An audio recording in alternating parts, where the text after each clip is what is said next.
टोपीवाला ज्ञानमंडळ आयोजित कैलासवासी राव बहादूर अनंत शिवाजी देसाई टोपीवाले स्मृत्यर्थ टोपीवाला व्याख्यानमालेत आपल्या सर्वांचं खूप खूप स्वागत करतो.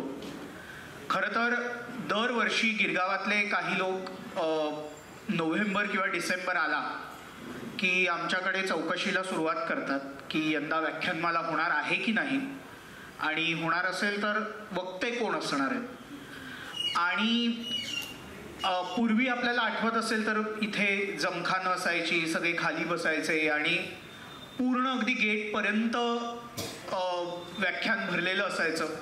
म्हणजे अगदी आम्ही सुद्धा शाळेत असताना अगदी गेटपर्यंत इथे गर्दी असायची. काय बदललंय, आपण प्रत्यक्ष व्याख्यानातनं आपण आता यूट्यूबच्या पॉडकास्टमध्ये आलो.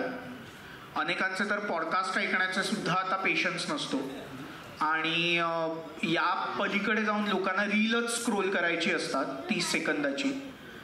त्याच्यामुळे व्याख्यानांमध्ये असणारी आव्हानं आणि दरवर्षी ज्याला आपण आजकाल मराठीत एक्झिस्टेन्शियल क्रायसिस म्हणतो, अस्तित्वाचा प्रश्न, या प्रश्नावर आपण दरवर्षी विचार करून व्याख्यानमाला करायची की नाही असा विचार करून मग जे श्रोते दरवर्षी अगदी आपुलकीने विचारतात की यंदाची व्याख्यानमाला नक्की असणार ना, त्यांच्या प्रेमाखातर खरं तर या व्याख्यानमालेचं आयोजन केलं जातं. आणि असं करत करत यंदा आपण 52व्या वर्षी या व्याख्यानमालेत आलेलो आहोत. आणि हे कठीण असलं तरीही आमच्यासाठी सुद्धा ही आनंदाची बाब आहे आणि गिरगावातल्या लाडक्या प्रेक्षकांसाठी सुद्धा किंवा त्यांच्या प्रेमाखातर ही फार महत्त्वाची बाब आहे. आजचे वक्ते आपल्याकडे आलेले आहेत, पण वक्त्यांचा परिचय करून देण्यापूर्वी मी आपल्या प्रथेप्रमाणे आपले वक्ते डॉक्टर गिरीश वालावलकर यांना विनंती करतो की त्यांनी कैलासवासी राव बहादूर अनंत शिवाजी देसाई यांच्या प्रतिमेला पुष्पहार अर्पण करावा. आणि मी चिटणीस प्रदीप देसाई यांना विनंती करतो की त्यांनी जयप्रकाश सामंत यांच्या प्रतिमेला हार अर्पण करावा.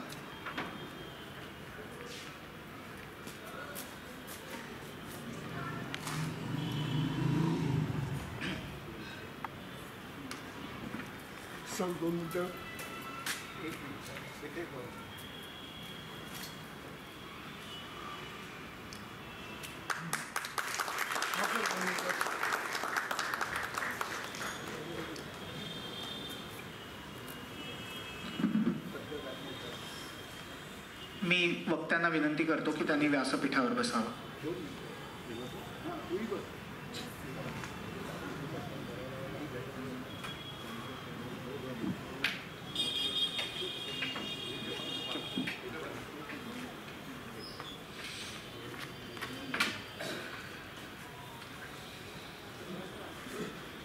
व्याख्यानमाला आयोजित करण्यात जी आव्हानं असतात त्यातलं सगळ्यात मोठं आव्हान जर म्हणायचं असेल तर वक्ता कुठून आणायचा हे आव्हान असतं. चांगला वक्ता मिळणं आणि त्या वक्त्याने चांगल्या पद्धतीने एखादा विषय मांडणं हे व्याख्यानमालेतलं सर्वात मोठं आव्हान असतं. आणि असेच वेगवेगळे वक्ते शोधणं, त्यांना मुंबईत आणि गिरगावात आणणं आणि त्यांच्या विचारांना इथे व्यासपीठ उपलब्ध करून देणं हे व्याख्यानमालेसाठी दरवर्षी खरं तर हा एक अनुभव असतो. आजचे आपले वक्ते आणि यंदाच्या व्याख्यानमालेचे पहिले पुष्प गुंफणारे डॉक्टर गिरीश वालावलकर, खरं तर त्यांचा परिचय जेव्हा मी वाचला तेव्हा मला असं वाटलं की आता हा जर परिचय मी वाचत बसलो लोकांच्या पुढ्यात तर त्यांच्या व्याख्यानापेक्षा परिचयच जास्त मोठा होईल. त्याच्यामुळे हा जो काही अगदी लांबलचक परिचय आहे तो मी अतिशय संक्षिप्त करणार आहे. गिरीश वालावलकर त्यांच्याविषयी म्हणायचं झालं तर ते खरं तर शिक्षणाने आणि पेशाने शास्त्रज्ञ आहेत, पण कॉर्पोरेट क्षेत्रात सुद्धा ते बरंच काम करतात.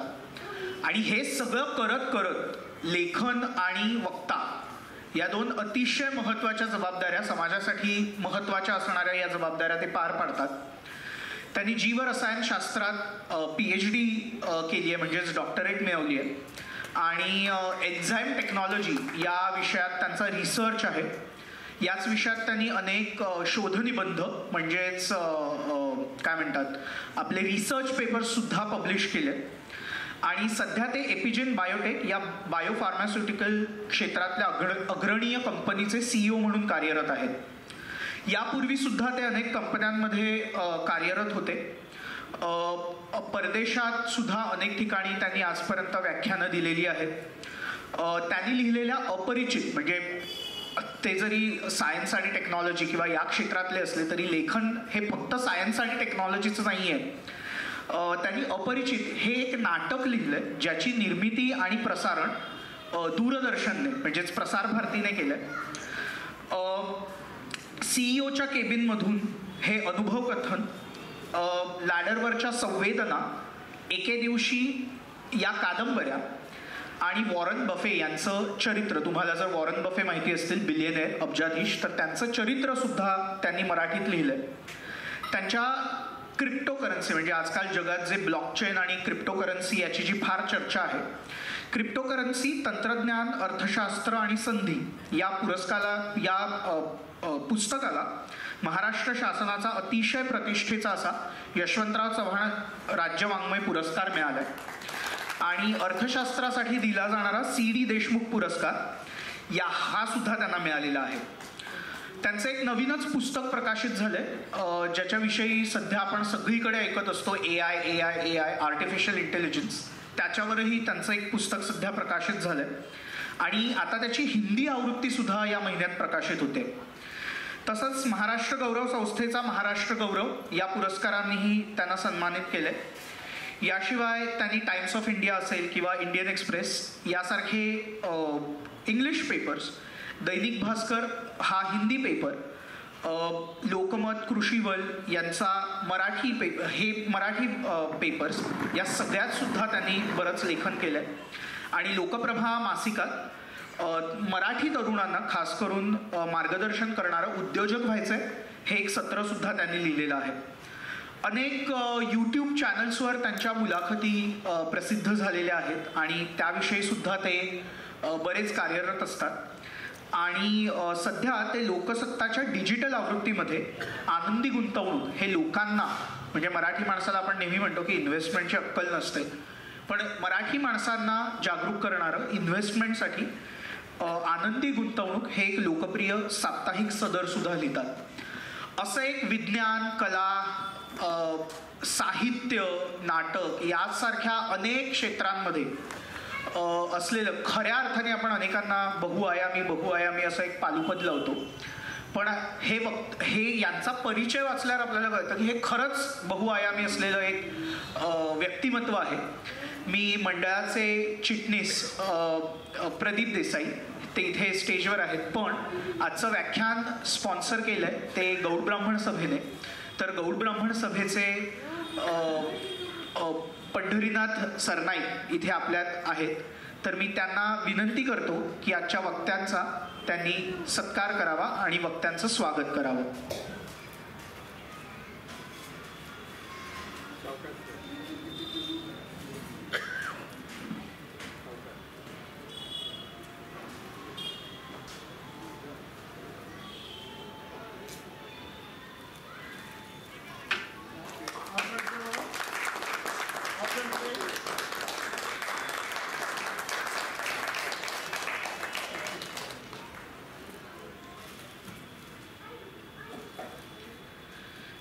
आपल्या व्याख्यानमालेत आपण दरवेळी काळानुसार जसे बदल करतो तसंच विज्ञान आणि तंत्रज्ञानाचा वापर सुद्धा आपण करतो. त्याच्यामुळे आजचं व्याख्यान हे ऑडिओ जसं असेल तसंच ते व्हिज्युअल सुद्धा असेल. त्याच्यामुळे या दृकश्राव्य प्रणालीचा वापर करून आजचं व्याख्यान होणार आहे.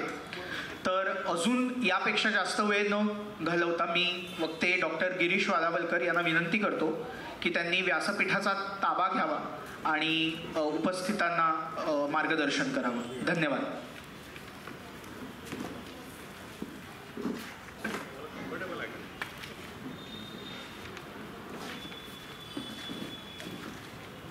एवढी चांगली ओळख करून दिल्याबद्दल मनपूर्वक धन्यवाद.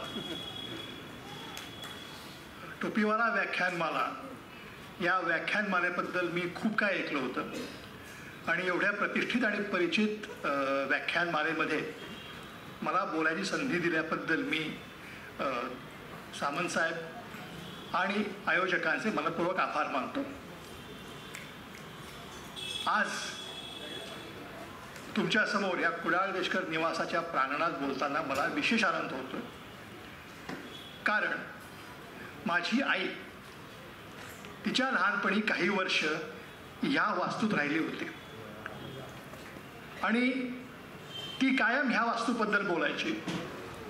त्यामुळे कुडाळ देशकर निवास हा माझ्या लहानपणच्या आठवणींचा एक महत्त्वाचा भाग आहे आणि त्यामुळे काहीसं भावनिक, काहीसं छान छान असं मला इथे आल्यानंतर वाटतं, इथे उभं राहिल्यानंतर वाटतं.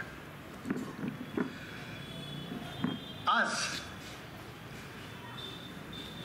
या आयोजकांचं मी मनपूर्वक अभिनंदन करतो, कारण याने जो विषय निवडला,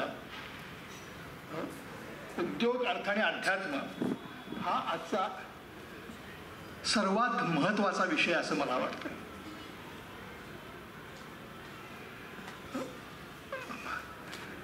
आज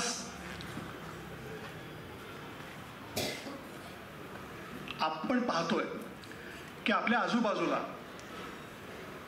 तंत्रज्ञान विलक्षण वेगानं वाढतंय. त्या तंत्रज्ञानामुळे नवीन नवीन उत्पादनं बाजारात येतात. ती उत्पादनं वेगानं बदलतात. म्हणजे ॲपल कंपनीने आज एक फोन काढला, त्याची किंमत असते 75,000 रुपये. 6 महिन्यानंतर ॲपल कंपनी दुसरा फोन काढते, त्याची किंमत असते 1,00,000 रुपये. आणि दुसरा फोन हा पहिल्या फोनपेक्षा कैक पटीने चांगला आहे असं कंपनी आपल्याला सांगते. आपण त्याच्यावर विश्वास ठेवतो आणि आपल्याला दुसरा फोन घ्यायची इच्छा होते. उत्पादनं बदलतात. त्याचबरोबर आजकाल खरेदी करण्याची पद्धती पूर्णपणे बदलली. पूर्वी आपण लहान असताना केव्हा तरी वर्षातून एकदा किंवा दोनदा बाजारात जायचो, म्हणजे ठाकूरद्वार असेल किंवा रानडे रोड असेल, आणि आपली खरेदी करायचो. ते 2 दिवस आपल्यासाठी अत्यंत आनंदाचे दिवस असायचे. आज आपण घरात बसल्यानंतर फोन पाहता पाहता आपल्याला कुठेतरी अमेरिकेतल्या एका दुकानात किंवा एखाद्या कंपनीत असलेला टी-शर्ट दिसतो, आपल्याला तो आवडतो. आपण पटकन फोनवरून पेमेंट करून तो टी-शर्ट बुक करतो आणि 2 दिवसात तो टी-शर्ट आपल्या घरी येतो. म्हणजे उत्पादनं बदलली, खर्च करण्याची पद्धत बदलली, गरजा बदलल्या आणि ह्या सगळ्यामुळे आपल्या जीवनाचा पोत आता पूर्णपणे बदलला आहे. आणि याबरोबरच याच परिस्थितीमध्ये आर्टिफिशियल इंटेलिजन्स किंवा कृत्रिम तंत्रज्ञान नावाचं एक नवीन तंत्रज्ञान आपल्या आयुष्याच्या उंबरठ्यावरती आलं किंवा ते आत आलेलं आहे. आपल्या कळत नकळत ह्या तंत्रज्ञानाने आपल्या आयुष्यामध्ये प्रवेश केला आहे. ॲपलवरचा सिरी असेल किंवा आपल्या घरातली ॲलेक्सा असेल, ही कृत्रिम तंत्रज्ञानाची उदाहरणं आपल्याला माहिती आहे. पण आपण जेव्हा रस्त्यावरून येतो तेव्हा रस्त्यावरच्या सिग्नल्समध्ये सुद्धा आर्टिफिशियल इंटेलिजन्स असतो. आपण जेव्हा यूट्यूब सर्फ करतो तेव्हा आपल्या पसंतीची गाणी किंवा क्लिप्स आपल्यासमोर येतात, हे AI-मुळेच येतात. आपण जेव्हा बातम्या बघतो किंवा आपल्या मोबाईलवरती आपल्याला ज्या बातम्या येतात त्या AI-मुळे येतात. हे आपल्याला कदाचित माहीत नसतं, पण हे सगळं AI हा आज आपल्या आयुष्याचा एक भाग बनला आहे. आणि ह्या AI-मुळे आपलं जगणंच बदलणार आहे असं नव्हे, तर आपल्या अस्तित्वाचे संपूर्ण संदर्भ बदलणार आहेत. येत्या काही वर्षात त्याचे परिणाम दिसायला लागते. म्हणजे आज जगामध्ये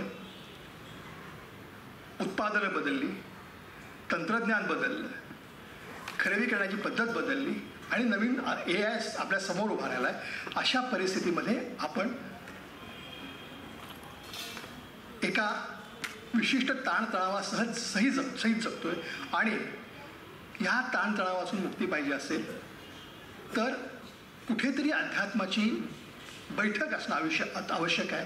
दुर्दैवाने आपण पूर्वी कधीही अध्यात्मापासून दूर गेले नव्हतो, तेवढ्याच अध्यात्मापासून आपण दूर गेलोय. आणि पूर्वी कधीही आपल्याला अध्यात्माची गरज नव्हती, तेवढी अध्यात्माची गरज आपल्याला आहे. आज हे सगळं बोलताना जर आपण जगाचा कॅनव्हास बघितला तर तो असा आहे आपल्या भौतिक गरजा वाढत आहेत, नवीन उत्पादने येतात, आपल्याला ती घ्यायची इच्छा होते, आपल्या भौतिक गरजा वाढतात. भौतिक गरजा वाढल्यामुळे पैसे कमवणं आवश्यक आहे, त्यासाठी उद्योग व्यवसाय करणं आणि वाढवत नेणं आवश्यक आहे. अर्थ म्हणजे पैसे कमावण्याचं उत्तम नियोजन करणे अत्यावश्यक झाले, त्याशिवाय आपण आपल्या गरजा पूर्ण करू शकत नाही. बहुसंख्य वेळ पैसे कमावणं आणि त्याचं नियोजन करण्यात गेल्यामुळे नातेसंबंध गुंतागुंतीचे बनले आहेत, कारण आपण नातेसंबंधांना पुरेसा वेळ देऊ शकत नाही. आय थिंक प्रत्येकाने आपण हे अनुभवत असू आज. AI मुळे आपल्या अस्तित्वाचे मूलभूत संदर्भ पूर्णपणे बदलू लागलेत. त्यामुळे सुख आणि समाधान मिळवण्यासाठी आणि ते टिकवण्यासाठी जगण्याला आध्यात्मिक पैलू असणं आवश्यक आहे. त्यामुळे आपण उद्योग, अर्थ आणि अध्यात्म ह्या तिघांची आज आपल्याला गरज आहे, एकाच वेळी गरज आहे. आणि त्यांचं संतुलन कसं साधायचं ह्याच्यावरती आपण बोलणार आहोत. क्लिअर? बरोबर आहे मी काय म्हणतोय? समजतंय? क्लिअर आहे? आता सर्वप्रथम आपण उद्योग, अर्थ आणि अध्यात्म यांच्या मूलभूत संकल्पना समजून घेऊया. उद्योग म्हणजे काय? आर्थिक देवाणघेवाणाशी संबंधित उपक्रम म्हणजे उद्योग. आता जर का आपण बिझनेस जर्नल्स उघडली किंवा इकॉनॉमिक्स ची पुस्तकं उघडली तर तुम्हाला, किंवा इव्हन थिसॉरस उघडला आणि डिक्शनरी उघडली तरी आपल्याला उद्योगाच्या असंख्य व्याख्या मिळतील. पण त्या सर्वातली सर्वसमावेशक आणि साधी सोपी व्याख्या आहे की आर्थिक देवाणघेवाणी संबंधित उपक्रम म्हणजे उद्योग. उपक्रमाची किंवा उत्पन्नाची सुरुवात करणं, त्यांचं व्यवस्थापन करणं आणि त्यांची प्रगती करत नेणं म्हणजे उद्योजकता. उद्योजकते म्हणून पैसे मिळणं हे अपेक्षित असतं. उद्योगामधून पैसे मिळणं हे अपेक्षित असतं. उद्योजकतेमुळे उद्योगाची उभारणी होते. अर्थात काही उपक्रम असे असतात की ज्यामधून पैसे मिळतील अशातला भाग नाही. उदाहरणार्थ आजची व्याख्यान मला गेली 52 वर्ष ही चालली आहे. लोक मनापासून प्रयत्न करतात, कष्ट घेतात. किती घेतात ते मी स्वतः आता बघितलं यावर्षी. यामधून पैसे मिळण्याचा भाग नाही, पण ती उद्योजकता अत्यंत महत्त्वाची उद्योजकता. पण उद्योजकतेमुळे उद्योगाची उभारणी होते आणि आज आपल्याला अर्थप्राप्ती करून देणाऱ्या उद्योगाबद्दल जास्त बोलायचं. अर्थ म्हणजे पैसे, याच्याही असंख्य व्याख्या आहेत. सर्वात सोपी आणि सरळ व्याख्या म्हणजे आवश्यक वस्तू आणि सेवा मिळण्यासाठी वापरलं जाणारं माध्यम म्हणजे पैसे किंवा अर्थ. बरोबर आहे? आपल्याला काही पाहिजे असेल तर आपण जे देऊन ती वस्तू मिळवतो त्याला अर्थ किंवा पैसे म्हणतात. उद्योगातून अर्थनिर्मिती होते. आपण उद्योग किंवा व्यवसाय करू त्यात पैसे मिळतात. पैशाचं नियोजन करणं आणि त्याची बचत करणं ही सुद्धा एक प्रकारे अर्थनिर्मिती आहे.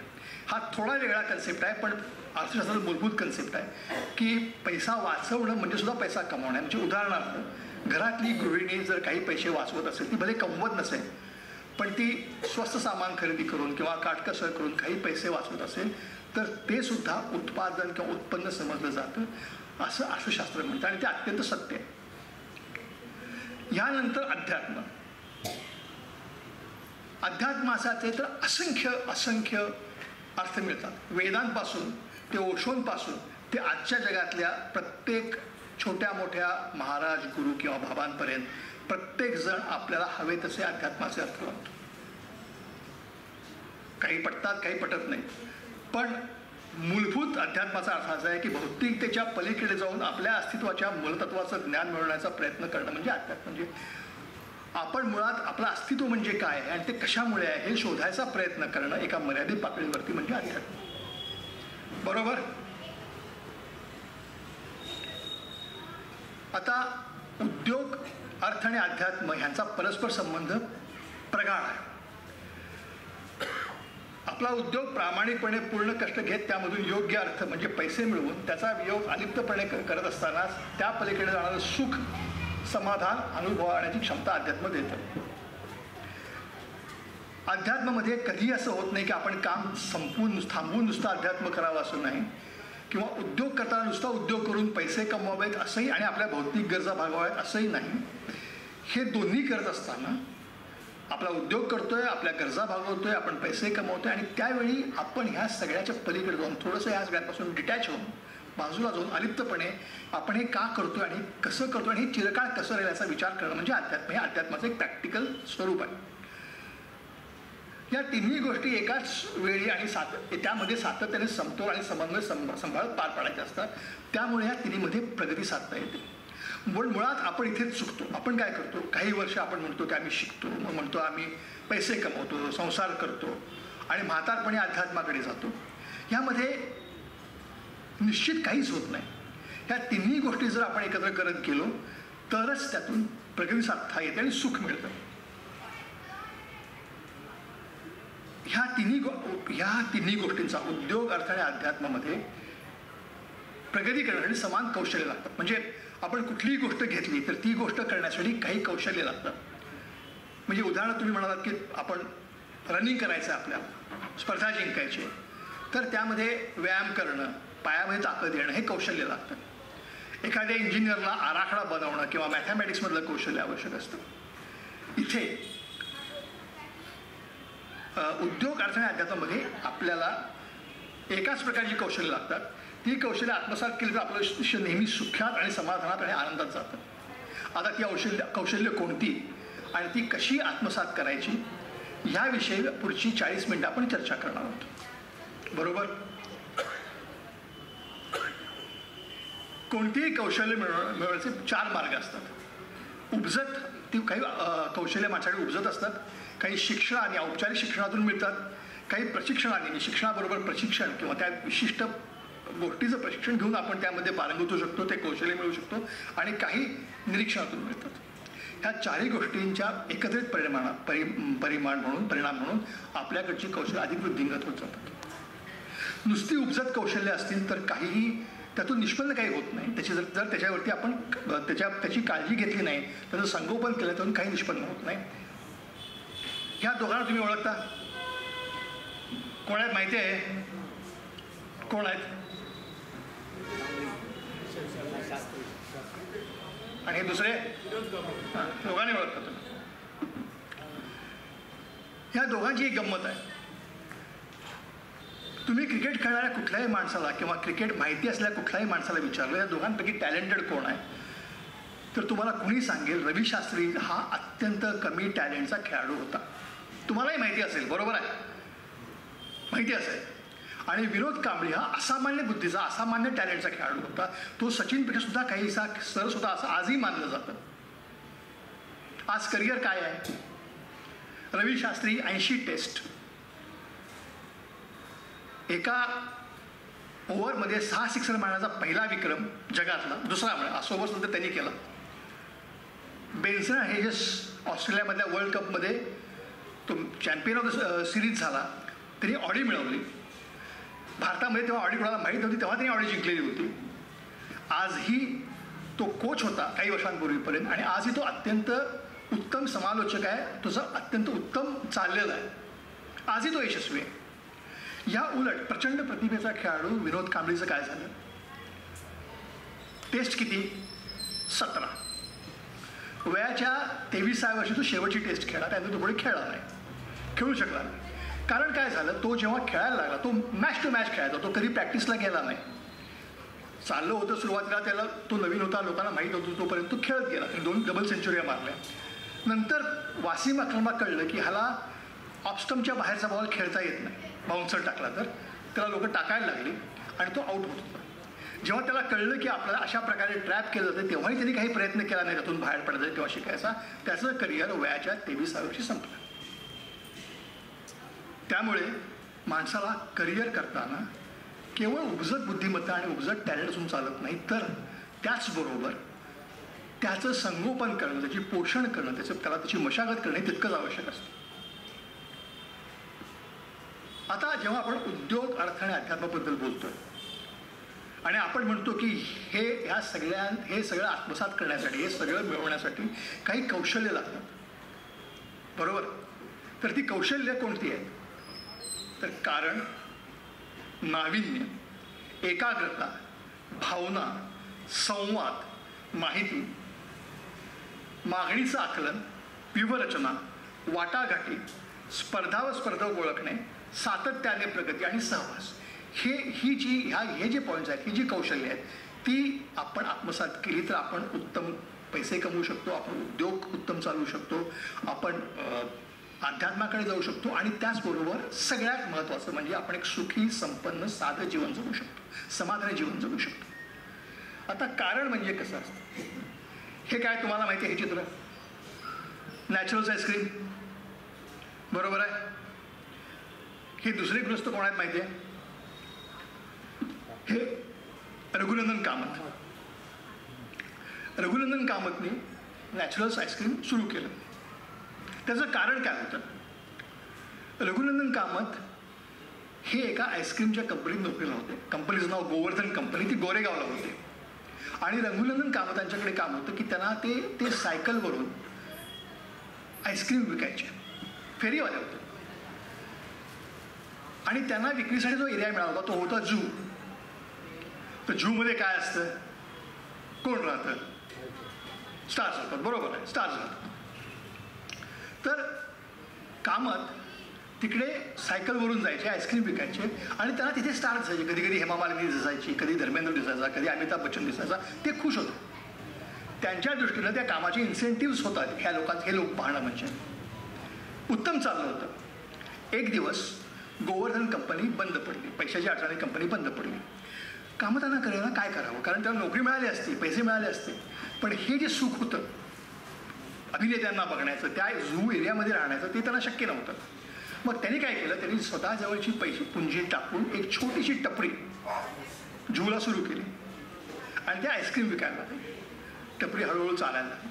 मग त्यांना असं वाटलं की आपण ह्यामध्ये काहीतरी नवीन करावं, म्हणून त्यांनी एक फ्रूट पल्प टाकून आईस्क्रीम बनवायला सुरुवात केली आणि ते लोकांना अतिशय आवडलं. त्यातून नॅचरल आईस्क्रीमची निर्मिती झाली. आज नॅचरल आईस्क्रीमच्या जवळपास 400 शाखा ऑल ओव्हर वर्ल्ड आहेत. मागच्या वर्षीचा नॅचरल आईस्क्रीमचा टर्नओव्हर 700 करोड रुपये होता. आणि सगळ्यात महत्त्वाचं, आज रघुनंदन कामतांचा बंगला हेमा मालिनीच्या बंगल्या शेजारी आहे. सो एक कारण असेल, जेन्युइन कारण असेल, ते कुठलंही कारण असेल तर माणूस किती प्रगती करू शकतो, हे याचं उत्तम उदाहरण आहे. त्यानंतर दुसरं लागतं नाविन्य. जेव्हा आपण विचार करतो त्यात काहीतरी नाविन्य असलं पाहिजे. मग तो उद्योग असेल, अध्यात्मातला काही भाग असेल, पैसे कमवण्याचे किंवा वाचवण्याचे काही मार्ग असतील, जेवढं तुम्ही त्यात नाविन्य आणाल तेवढं ते अधिक चालतं. ह्याबद्दल तुम्हाला मी गंमत सांगतो. हा माणूस तुम्हाला माहीत असेल, ह्याचं नाव चार्ल्स डिकन्स. हा एक अत्यंत क्लासिक लेखक, इंग्लिश लेखक म्हणून ओळखला जातो. 150 वर्षापासून पूर्वी त्यांनी पुस्तकं लिहिली आणि ती अजूनही अत्यंत नावाजली जातात, अत्यंत त्याला मागणी आहे. ह्याची गंमत अशी होती की यांनी पहिल्यांदा 4 कादंबऱ्या लिहिल्या होत्या, 4ही फ्लॉप होत्या. त्यांनी 5वी कादंबरी लिहिली, त्याचं नाव होतं द पिकविक पेपर्स. हा ती कादंबरी घेऊन प्रकाशकाकडे गेला. प्रकाशकाने त्याला सांगितलं की तू बाहेर जा, तुझी 4 पुस्तकं मी प्रकाशित केलीत, मला लॉस झाला आहे, मला तुझं एकही पुस्तक प्रकाशित करायचं नाही, तू निघ. हा बाहेर पण त्याला माहिती होतं की आपलं पुस्तक चांगलं आहे, त्याचा विश्वास होता. त्यांनी विचार केला आणि तो प्रकाशकाकडे एक नवीन कल्पना घेऊन गेला. तो काय म्हणाला, मी तुमच्याकडे येतो, तुम्ही माझं पुस्तक प्रकाशित करू नका. तुमचं एक साप्ताहिक निघतं पुस्तकांच्या बरोबर, त्या साप्ताहिकामधली 2 पानं मला द्या आणि प्रत्येक वेळी, प्रत्येक आठवड्याला साप्ताहिकामध्ये एक प्रकरण तुम्ही छापा. काय होते बघूया. जर का लोकांना आवडलं तर ते आपण कंटिन्यू करू, नाहीतर बंद करू. 2-3 आठवड्यामध्ये आपल्याला कळेल की आपण कुठे आहोत. प्रकाशक म्हणाला ठीक आहे. पहिलं त्यांनी पिकविक पेपरचं पहिलं प्रकरण छापलं, लोकांना आवडलं. दुसरं फार आवडलं, तिसरं अतिशय आवडलं. 4थ्यापासून ते प्रचंड पिकअप झालं. कादंबरी त्या साप्ताहिकात आली, नंतर त्याची पुस्तकं निघाली, सिनेमा निघाला, त्याच्यावरती सिनेमे निघाले हॉलिवूडमध्ये आणि इंग्लंडमध्ये, आणि ते आजही ती क्लासिक मानली जाते. हे नाविन्य होतं. आता या दुसऱ्या पहिल्या तुम्ही ओळखत असाल, या महिन्यात कोण आहे ते? एकता कपूर. बरोबर. कोण? बरोबर, तुझं उत्तम जनरल नॉलेज आहे. हे एकता कपूर आहेत. त्यांनी काय केलं, हीच आयडिया आपल्या घरात आली. म्हणजे त्यांची एक मोठी हवेली आहे, त्या हवेलीमध्ये एक सून आहे तुलसी, अतिशय गोड आहे, छान सून आहे. सासू तिला फार त्रास देते, रोजचं चाललंय. आणि आज तो त्रास, तो त्रास अगदी परमसीमेला गेलाय. आपण बघतो तर तुलसीचं काय होणार, आपल्याला काळजी आहे. तुलसी रडते, हतबल झाली आहे. अशा वेळी तुलसीच्या शॉर्ट फ्रीज करा, थांबवायचा चेहरा, तिथून पॅन करायचा कॅमेरा, दरवाजाकडे न्यायचा. दरवाजामध्ये काय, पहिल्यांदा दरवाजा, मग हळूहळू तो कॅमेरा खाली आणायचा आणि खाली फक्त बूट, आणि मग बूट ठाक ठाक ठाक ठाक कर बूट आढळणार. 4 पावलं बूट चालले, आत आले की शॉर्ट फ्रीज एपिसोड संपला. पण हा एपिसोड संपला, हा टी व्हीवरती संपला, बायकांच्या मनात तो एपिसोड सुरू झाला की उद्या काय होणार आहे. त्यांना ते हवं की आता उद्या काय होणार आहे. दुसऱ्या दिवशी 8चं जर सिरियल असेल तर 7:45 बायका तिकडे बसून ते पाहायच्या की काय झालं. नवीन कल्पना होती, उत्तम चालली. तुलसी पुढे केंद्रीय मंत्री झाल्या. एकता कपूर भारतातली सर्वात श्रीमंत प्रोड्युसर झाली. उत्तम चाललं, कारण फक्त नाविन्यपूर्ण कल्पना होती त्यांच्याकडे. त्याचा त्यांनी योग्य उपयोग केला. यानंतर लागते एकाग्रता, फोकस. हे माहिती आहे स्टीव्ह जॉब्स. आपण सगळ्यांनी स्टीव्ह जॉबचं नाव ऐकले. आपल्या सगळ्यांना माहिती आहे ते किती जिनियस होते. जिनियस म्हणा, ब्रिलियंट म्हणा, किंवा त्यावरची जी काही डिग्री असेल ती. त्यांना आयपॉड बनवायचा होता. आयपॉड माहिती आहे आपल्याला, आयपॉड. त्यावेळी पहिला आयपॉड बनवायचा होता. ही एकाग्रता कशी असते आणि स्वतः विचारांची क्लॅरिटी कशी असते हे उत्तम उदाहरण आहे याचं. की त्यांनी त्यांच्या 7 लोकांना बोलवलं. 7 त्यांचे टेक्निशियन्स होते. ते स्टीव्ह जॉबचे टेक्निशियन होते. तेव्हा ॲपल कंपनी छोटी होती, पण ते स्टीव्ह जॉबचे टेक्निशियन्स होते. ते पण तितकेच ब्रिलियंट होते. त्यांना बोलवलं. त्यांना सांगितलं की मला एक नवीन प्रॉडक्ट बनवायचं आहे आणि मला अशी फीचर्स सांगा की ज्यामुळे माझ्या कस्टमरना ते प्रॉडक्ट घ्यावंसं वाटेल. ते स्टीव्ह जॉबचे इंजिनियर होते. सांगायला सुरुवात केली की लूप, आपण एक लूप बनवूया, त्यामुळे ते पुन्हा पुन्हा सुरू होईल, पुन्हा पुन्हा ते गाणं ऐकता येईल. एकाने सांगितलं की डेसिमल 0.5 नको 0.7 करूया. स्टीव्ह जॉबनी सगळं ऐकलं आणि मग तो म्हणाला की तुम्ही जे बोलताय अशा कल्पना तुम्हाला मी 150 देतो, पण मला त्यामध्ये काही इंटरेस्ट नाही आहे. मला अशा 3 फीचर्स पाहिजेत, 3 कल्पना पाहिजेत की ज्यामुळे गिऱ्हाईकाला माझं प्रॉडक्ट घ्यावंसं वाटेल. आणि त्यातून आयपॉडची निर्मिती झाली. ह्याच्यामध्ये ते क्लिअर होतं की त्याला 3 अशी गोष्ट हवी होत्या की ज्यामुळे त्याचं प्रॉडक्ट उठेल.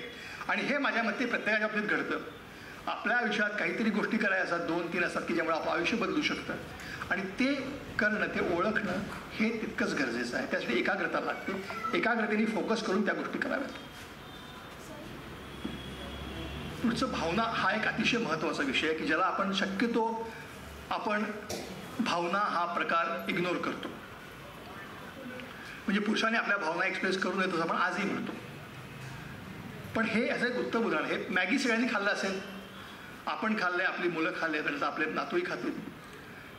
ह्याचं एक वैशिष्ट्य आहे की आपण असं म्हणतो की इंडस्ट्री, मल्टीनॅशनल कंपन्या रुथलेस असतात, पण त्या कशा विचार करतात ह्याचं एक उत्तम उदाहरण. मॅगी हे नेस्ले कंपनीचं प्रॉडक्ट आहे. हे 1980 साली बाजारात आलं. नेस्ले कंपनीला 1980 साली काही भारतात व्हॅल्यू नव्हती, कारण नेस्लेची प्रॉडक्ट्स होती चॉकलेट्स आणि कॉफी, नेसकॉफी. तेव्हा आपण सगळेजण कॅडबरी चॉकलेट्स खायचो आणि कॉफी आपण नेसकॉफी न वापरता ब्रू कॉफी वापरायचो. त्यावेळी FMCGमध्ये हिंदुस्तान लिव्हर ही कंपनी सगळ्यात अग्रगण्य होती आणि हे मॅगी हे प्रॉडक्ट हे FMCGमध्ये येतं. आणि हिंदुस्तान लिव्हरने अशाच प्रकारचं एक प्रॉडक्ट आणलं होतं. ते प्रॉडक्ट असं होतं की त्या नूडल्स होत्या, त्या रेडीमेड पॅकेटमध्ये मिळायच्या आणि त्या पॅकेट कट करून त्या बाउलमध्ये घालून खाता यायच्या. ते प्रॉडक्ट सुपर फ्लॉप केलं होतं. 1 महिन्यात ते प्रॉडक्ट बंद करावं लागलं. अशा परिस्थितीत नेस्लेनी मॅगी आणलं आणि मॅगी पहिल्या दिवसापासून सुपरहिट झालं. ते आजही सुपरहिट आहे. आजही आपल्या लोकांना ते आवडतं. आजही आपण ते खातो. या संदर्भात एका पत्रकाराने नेस्लेच्या CEOला काही वर्षांपूर्वी विचारलं की तुम्ही हे प्रॉडक्ट बाजारात कसं आणलं, कारण त्यावेळी काही चान्सेस होते प्रॉडक्ट भारतात चालायचा. तर त्यांनी सांगितलं की आम्ही भारतीय स्त्रीच्या भावनांचा विचार केला. भारतीय स्त्रीला आपल्या घरातल्या लोकांना बाहेरून आणलं रेडीमेड खाणं द्यायला आवडत नाही. तिला असं वाटतं की आपण केलेलं खाणं आपण द्यावं आपल्या घरच्या लोकांना. घरच्या नवऱ्याला, तिच्या मुलांना, सर्वांनाच आईने केलेलं खाणं किंवा बायकोने दिलेलं खाणं आवडतं. ह्याचा आम्ही विचार करून, पण काय होतं की बायका नोकरी करायला लागल्यामुळे त्यांच्याकडे तितकासा वेळ नाही आहे. त्यामुळे त्याला बाहेरचं खाणं आणणं भाग आहे. पूर्ण खाणं ते आणू शकत त्याला ते चालत नाही. मग आम्ही हे असं प्रकार केला की यामध्ये मॅगी घ्यायची आणि 2 मिनिटं त्या बायका घरात बनवतात, 2 मिनिटं त्या काम करतात त्याच्यावरती. आणि त्यामुळे असं फिलिंग येतं की आपण ते घरातल्या स्त्रीनी बनवलेलं खाणं आहे आणि आपण ते लोकांना आवडलं आणि ते हिट झालं. ते अजूनही हिट आहे, फक्त भावनेच्या जीवावरती. बरोबर. आजही तर अनेक बायका त्यामध्ये कधी गाजर घालतात, कधी काहीतरी आणखीन वेगळ्या गोष्टी घालतात की जे आपल्याला असं वाटतं की आपल्या आईने बनवलं खरं आहे म्हणून चालतं. हे फक्त भावनेमुळे झालेलं आहे. भावनेच्या आधारावरती कंपनीने असं प्रॉडक्ट बनवलं की जे 40 वर्ष 50 वर्ष अजून चालू आणि पुढे चालत राहील. संवाद हे तरी माहिती आहे तुम्हाला. हे माहिती आहे सर. हे कोण आहेत माहीत आहे? हां परफेक्ट. सिनेमा कुठला आहे? हां बरोबर एकदम बरोबर. आता गंमत सांगतो. हा संवाद आहे. हाही तुम्हाला माहिती असेल. आज खुश तो बहुत हो गए तुम, आज खुश तो बहुत हो गए कि मैं आ गया. वो जिसने आज तक कभी तुम्हारे मंदिर की सीढ़ियाँ नहीं चढ़ी थी वो आज तुम्हारे सामने हाथ फैलाए खड़ा है. आज खुश तो बहुत हो गए तुम. बरोबर आहे. हा डायलॉग हा पिक्चर आला 50 वर्षापूर्वी. जेव्हा तो थिएटर आला तेव्हा लोकांनी ह्या पिक्चरवरती ह्या डायलॉगवरती प्रचंड टाळ्या वाजवल्या. आजही वाजवतात. आज तो परत रिलीज झाला आहे 50 वर्षानंतर. आजही लोक तेवढ्याच टाळ्या वाजवतात. मधी केव्हा जेव्हा आपण बघतो तेव्हाही आपण तेवढ्याच टाळ्या वाजवतो. आपल्या मनाला तो भिडतो. तो उत्तम अभिनेता आहे खरंच आहे. पण त्याबरोबर संवाद आहे तो अत्यंत वेगळ्या प्रकारचा आणि खरा संवाद आहे. त्यापर्यंत काय होतं की तुझ्यापर्यंत अशी परिस्थिती होती की आपण हिरो देवा जाऊन सांगायचा की भगवान तुम्ही मेरे तारणहार हो, तुम्ही मुझे बचाओ, मैं तुम्हारे बगैर कुछ नहीं कर सकता हूं. इथे सलीम जावेदने अत्यंत वेगळा अँगल घेतला. त्याने सांगितलं देवाला की तू जा, मी आलोय म्हणून तू खुश हो, पण शेवटी होतं की मला तू वाचव. हे अत्यंत वेगळ्या प्रकारे त्यांनी सांगितलं. वेगळ्या प्रकारे त्यांनी भावना व्यक्त केल्या आणि खऱ्या संवाद आहे. तो कुठेही खोटा वाटत नाही, तो कुठेही उद्धट वाटत नाही. तो खरा अडचणीत आहे. त्याला बाहेर पडायचं आहे. त्याचा आईवरती प्रेम आहे. आई मरायला आली आहे. तो त्यात तो जे बोलतो तो एक अत्यंत उत्तम संवाद आहे. आणि असे संवाद सिनेमातच असं अशातला भाग नाही आहे. तुम्ही विचार करा तुमच्या आयुष्यात सुद्धा केव्हा तरी तुम्ही कुणाशी असं बोलला असाल की ज्यामुळे तुम्हाला काहीतरी चांगलं मिळालं असेल, तुमचं काहीतरी चांगलं झालं असेल. संवाद हा खरा असणं आणि भावना पूर्ण असणं हे तितकंच आवश्यक आहे. आता आपण अमिताभ बच्चनचं उदाहरण बघितलं. त्यानंतर पुढचं उदाहरण बघूया. हे ज्ञानेश्वरीचं उदाहरण आहे. इथे आमचे मित्र आहेत मंदार तांबे, ते ज्ञानेश्वरीचे अभ्यासक आहे. त्यामध्ये हे वाक्य आहे ज्ञानेश्वरीतलं की भूमीचे मार्दव सांगेल कोंबाची लवलो. म्हणजे आपण असं म्हणतो की पृथ्वी टणक आहे, कशी आहे, कसा पृष्ठभाग आहे. तर त्यांचं असं म्हणणं ज्ञानेश्वरांचं की पृथ्वी किती मऊ आहे किंवा टणक आहे तुम्ही इतरांना विचारू नका, तुम्ही त्या पृथ्वीतून बाहेर पडणाऱ्या छोट्या कोंबाला विचारा ती किती मृदू आहे. ह्यामध्ये ज्ञानेश्वरांनी निर्मिती, मातृत्व आणि मातृत्वातलं मार्गव ह्यावर अत्यंत सुरेख एका वाक्यात इतकी सुंदर कॉमेंट केली आहे. एका वाक्यातली कॉमेंट आहे. आणि हा एक वेगळ्या प्रकारचा संवाद आहे. एका वाक्यामध्ये आपण किती सांगू शकतो. कदाचित सायंटिस्ट पूर्ण एक रिसर्च पेपर लिहून सांगू शकणार नाही एवढं छान त्याने सांगितलं. हाही संवादाचा एक महत्त्वाचा भाग आहे. पुढची आहे ते माहिती. हे काय माहिती आहे का तुम्हाला? जे बी दिसतंय ते बरोबर, अगदी बरोबर आहे. आणि दुसरं पिझ्झा. आता ह्याबद्दल तुम्हाला मी एक गंमत सांगतो. इतका इंटरेस्टिंग गोष्ट आहे. माहिती कशी असते आणि कशी आयुष्य बदलू शकते माणसाचं. 2008 साली बिटकॉईनची निर्मिती झाली. म्हणजे बिटकॉईन पूर्णपणे तयार झालं. बिटकॉईनचा एक तो ग्रुप होता, त्याला सायपर फंक्स म्हणायचे. ती 80 लोक होती. त्या लोकांचा बिटकॉईन टेक्नॉलॉजीवरती विश्वास होता. ते आपल्या आपसात बिटकॉईन्स त्यांनी बनवली होती आणि ते आपसात खेळायचे, विकायचे. त्याला बाहेर बिटकॉईनला काही किंमत नव्हती, कुणी घेत नव्हतं बिटकॉईन. तर ते आपण जशी व्यापार खेळतो लहानपणी माहिती आहे, आपण व्यापाराचा गेम त्यात नोटा असतात, त्यांचा फक्त तेवढ्यापुरताच उपयोग असतो, त्याला बाहेर काही किंमत नसते. अशी ती बिटकॉईनची परिस्थिती होती. तर हा सायपर फंक्स नावाचा ग्रुप, त्या ग्रुपचं नाव होतं. ते 80 लोक आपसात खेळायचे, बाहेर प्रयत्न करत होते त्या चालवायचा. तर त्यांच्यामध्ये एक हंचेस नावाचा माणूस होता अमेरिकेमध्ये. तो रोज एका पापा जॉन्स पिझ्झाच्या दुकानात जायला सांगायचं की आमचं एक बिटकॉईन्स घेऊन आम्हाला पिझ्झा दे. बरेच दिवस झाले. शेवटी कंटाळून तो माणूस काय म्हणाला पिझ्झावाला की ठीक आहे, मला 10,000 बिटकॉईन द्या आणि 2 पिझ्झा घेऊन जावा. 2 पिझ्झाची किंमत किती होती? $25. म्हणजे आजच्या ह्याच्यामध्ये $2,500 जास्तीत जास्त. 2 पिझ्झा घेतले, 10,000 बिटकॉईन्स दिले. आज सकाळी 25 जानेवारी 2025ला सकाळी एका बिटकॉईनची किंमत आहे $90 लाख. आज म्हणजे जवळपास या 10,000 बिटकॉईनची किंमत आज $9,000 कोटी. बरोबर, 9,000 कोटी. आपण विचार करूया, ही घटना आहे 2010ची. तेव्हा आपल्यापैकी जोशी, लिमये, सामंत, गवाणकर ही माणसं शेअर शोधत होती. रिलायन्सचा घेऊया, ITCचा घेऊया, त्यामध्ये कुठेतरी 10%, 12% मिळाले तर भरपूर झाले. जर माहिती असती की बिटकॉईन नावाचं असं काहीतरी त्यांनी तेवढं मोठं होणार आहे, मी ते घ्याच असं म्हणत नाही, त्यामध्ये काही वेगळ्या रिस्क नसेल, पण माहिती असतं तर विचार केला असता तर आज ही माणसं कुठे असते. माहितीचा हा असा फायदा होतो आणि ती माहिती शक्यतो मिळवावी, त्याच्यावरती आपण स्वतः विचार करावा. जगात असंख्य गोष्टी घडत असतात, माहीत करून घेणं, त्यांच्यावरती विचार करणं हाही आपल्या अर्थ, अध्यात्म आणि उद्योगाचा अत्यंत महत्त्वाचा भाग. पुढे हे सगळं करताना मागणी, कुठल्याही गोष्टीला किती मागणी आहे आणि ती कशी आहे हा विचार केला पाहिजे. इव्हन आपल्याला पण, आपण म्हणतो आपल्याकडे पण, जेव्हा ॲज अ ह्युमन बिईंग, माणूस म्हणून आपल्याला, आपण काही लोकांना आवडतो, काही लोक आपल्याकडे चांगल्या गोष्टींनी बघतात, काही लोकांना आपण आवडत नाही. मागणी ही पॉझिटिव्ह निगेटिव्ह दोन्ही प्रकारची मागणी असते इन शॉर्ट. आता हे जे सोशल मीडिया आहे, फेसबुक, ट्विटर, इंस्टाग्राम आणि व्हॉट्सअप, हे बाजारात आल्या आल्या हे पिकअप झाले आणि ज्यांनी सुरू केलं होते सगळे टेक्नोक्रॅट बिझनेसमन आज अब्जाधीश. कारण लोकांना हे हवं आहे, ह्याच्याशिवाय आपलं काही चालत नाही आज सोशल मीडियाशिवाय.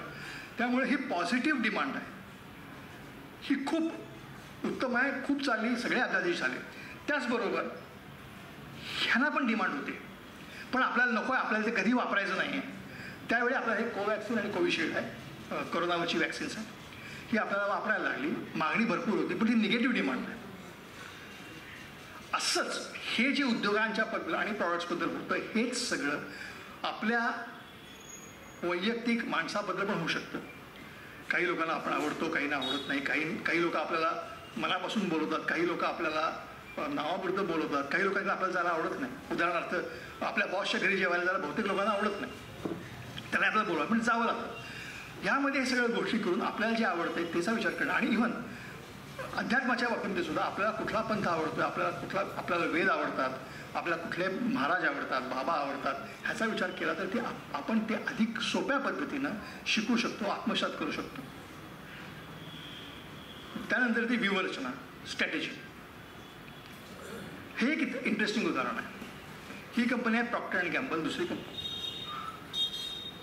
ही कंपनी जेव्हा भारतात आली तेव्हा भारतामध्ये हिंदुस्तान लिव्हर ही कंपनी सर्वात मोठी होती. ते कुणालाही आपल्यासमोर भारतात उभं करू देत नव्हते. त्यांचे प्रॉडक्ट कसे होते, लक्स आपण सर्वांनी वापरला असेल, माहिती असेल. तेव्हा लक्स अत्यंत उत्तम प्रॉडक्ट होतं. तेव्हा प्रत्येक हिरोईन लक्स वापरायची दाखवायची आणि त्यामुळे आणखीन लोक विकत घ्यायची. आणि असं होतं की जी हिरोईन लक्स वापरते ती सुपरस्टार, असंही एक त्यावेळेचं फिलिंग होतं. अशा परिस्थितीमध्ये जे प्रॉडक्ट्स हिंदुस्तान लिव्हरकडे होते तेच प्रॉडक्ट्स घेऊन प्रॉक्टर अँड गॅम्बल मार्केटमध्ये आले. त्यांच्याकडेही लक्ष अगेन्स्ट, त्यांच्याकडे आयव्हरी होता, आयव्हरी साबण होता, त्यांच्या हिंदुस्तान लिव्हरकडे सर्फ होता, यांच्याकडे टाईड होता. आले मार्केटमध्ये. 2 वर्ष सुपर फ्लॉप होते. त्यांना काहीही फायदा मिळत नव्हता. त्यांच्या कन्सल्टंटनी त्यांना विचारलं, त्यांच्या बोर्ड ऑफ डिरेक्टर्सना, की तुम्ही कशासाठी हे करताय, कारण तुम्हाला ते काही फायदा मिळत नाही आहे, तर कशाला आपण पैसे गुंतवतो. त्यावर त्यांनी सांगितलं की ही आमची स्ट्रॅटेजी आहे. आम्हाला माहिती आहे की आम्हाला आज फायदा मिळत नाही, पण जेव्हा 10 वर्षांनी 12 वर्षांनी आम्हाला फायदा मिळेल तेव्हा तो फायदा एवढा मोठा असेल की जेवढा संपूर्ण युरोपमधून आम्हाला फायदा मिळेल नाही त्यापेक्षा जास्त फायदा आम्हाला भारतातून मिळेल. खरं झालं. मागच्या वर्षी 2024ला त्यांचा टर्नओव्हर 14,000 कोटींचा होता. आजच्या घडीला त्यांचा शेअर 16,000 पर शेअर त्यांची किंमत आहे. प्रचंड मोठ्या प्रमाणात गेले फक्त स्ट्रॅटेजीमुळे. याचबरोबर ही स्ट्रॅटेजी आपण आपल्या प्रत्येक गोष्टीमध्ये वापरतो, आपल्याकडे उपजत असते. ह्याचं तुम्हाला मी आणखीन एक उदाहरण सांगतो. हे एक साधं सिंगल स्क्रीन थिएटर आहे. हे आमच्या लहानपणी असायचं. आणि लहानपणी आपण प्रत्येकाने हे केलं असेल. आपल्याला सिनेमा पाहायला आवडायचे, पण तेव्हा आपल्याला 2च सिनेमा पाहायला परमिशन असायची. एक म्हणजे 6वी परीक्षेनंतर आणि दुसरं वार्षिक परीक्षेनंतर. तेव्हा बाकी काही OTT नव्हते, तेव्हा TV नव्हता, काहीच नव्हतं.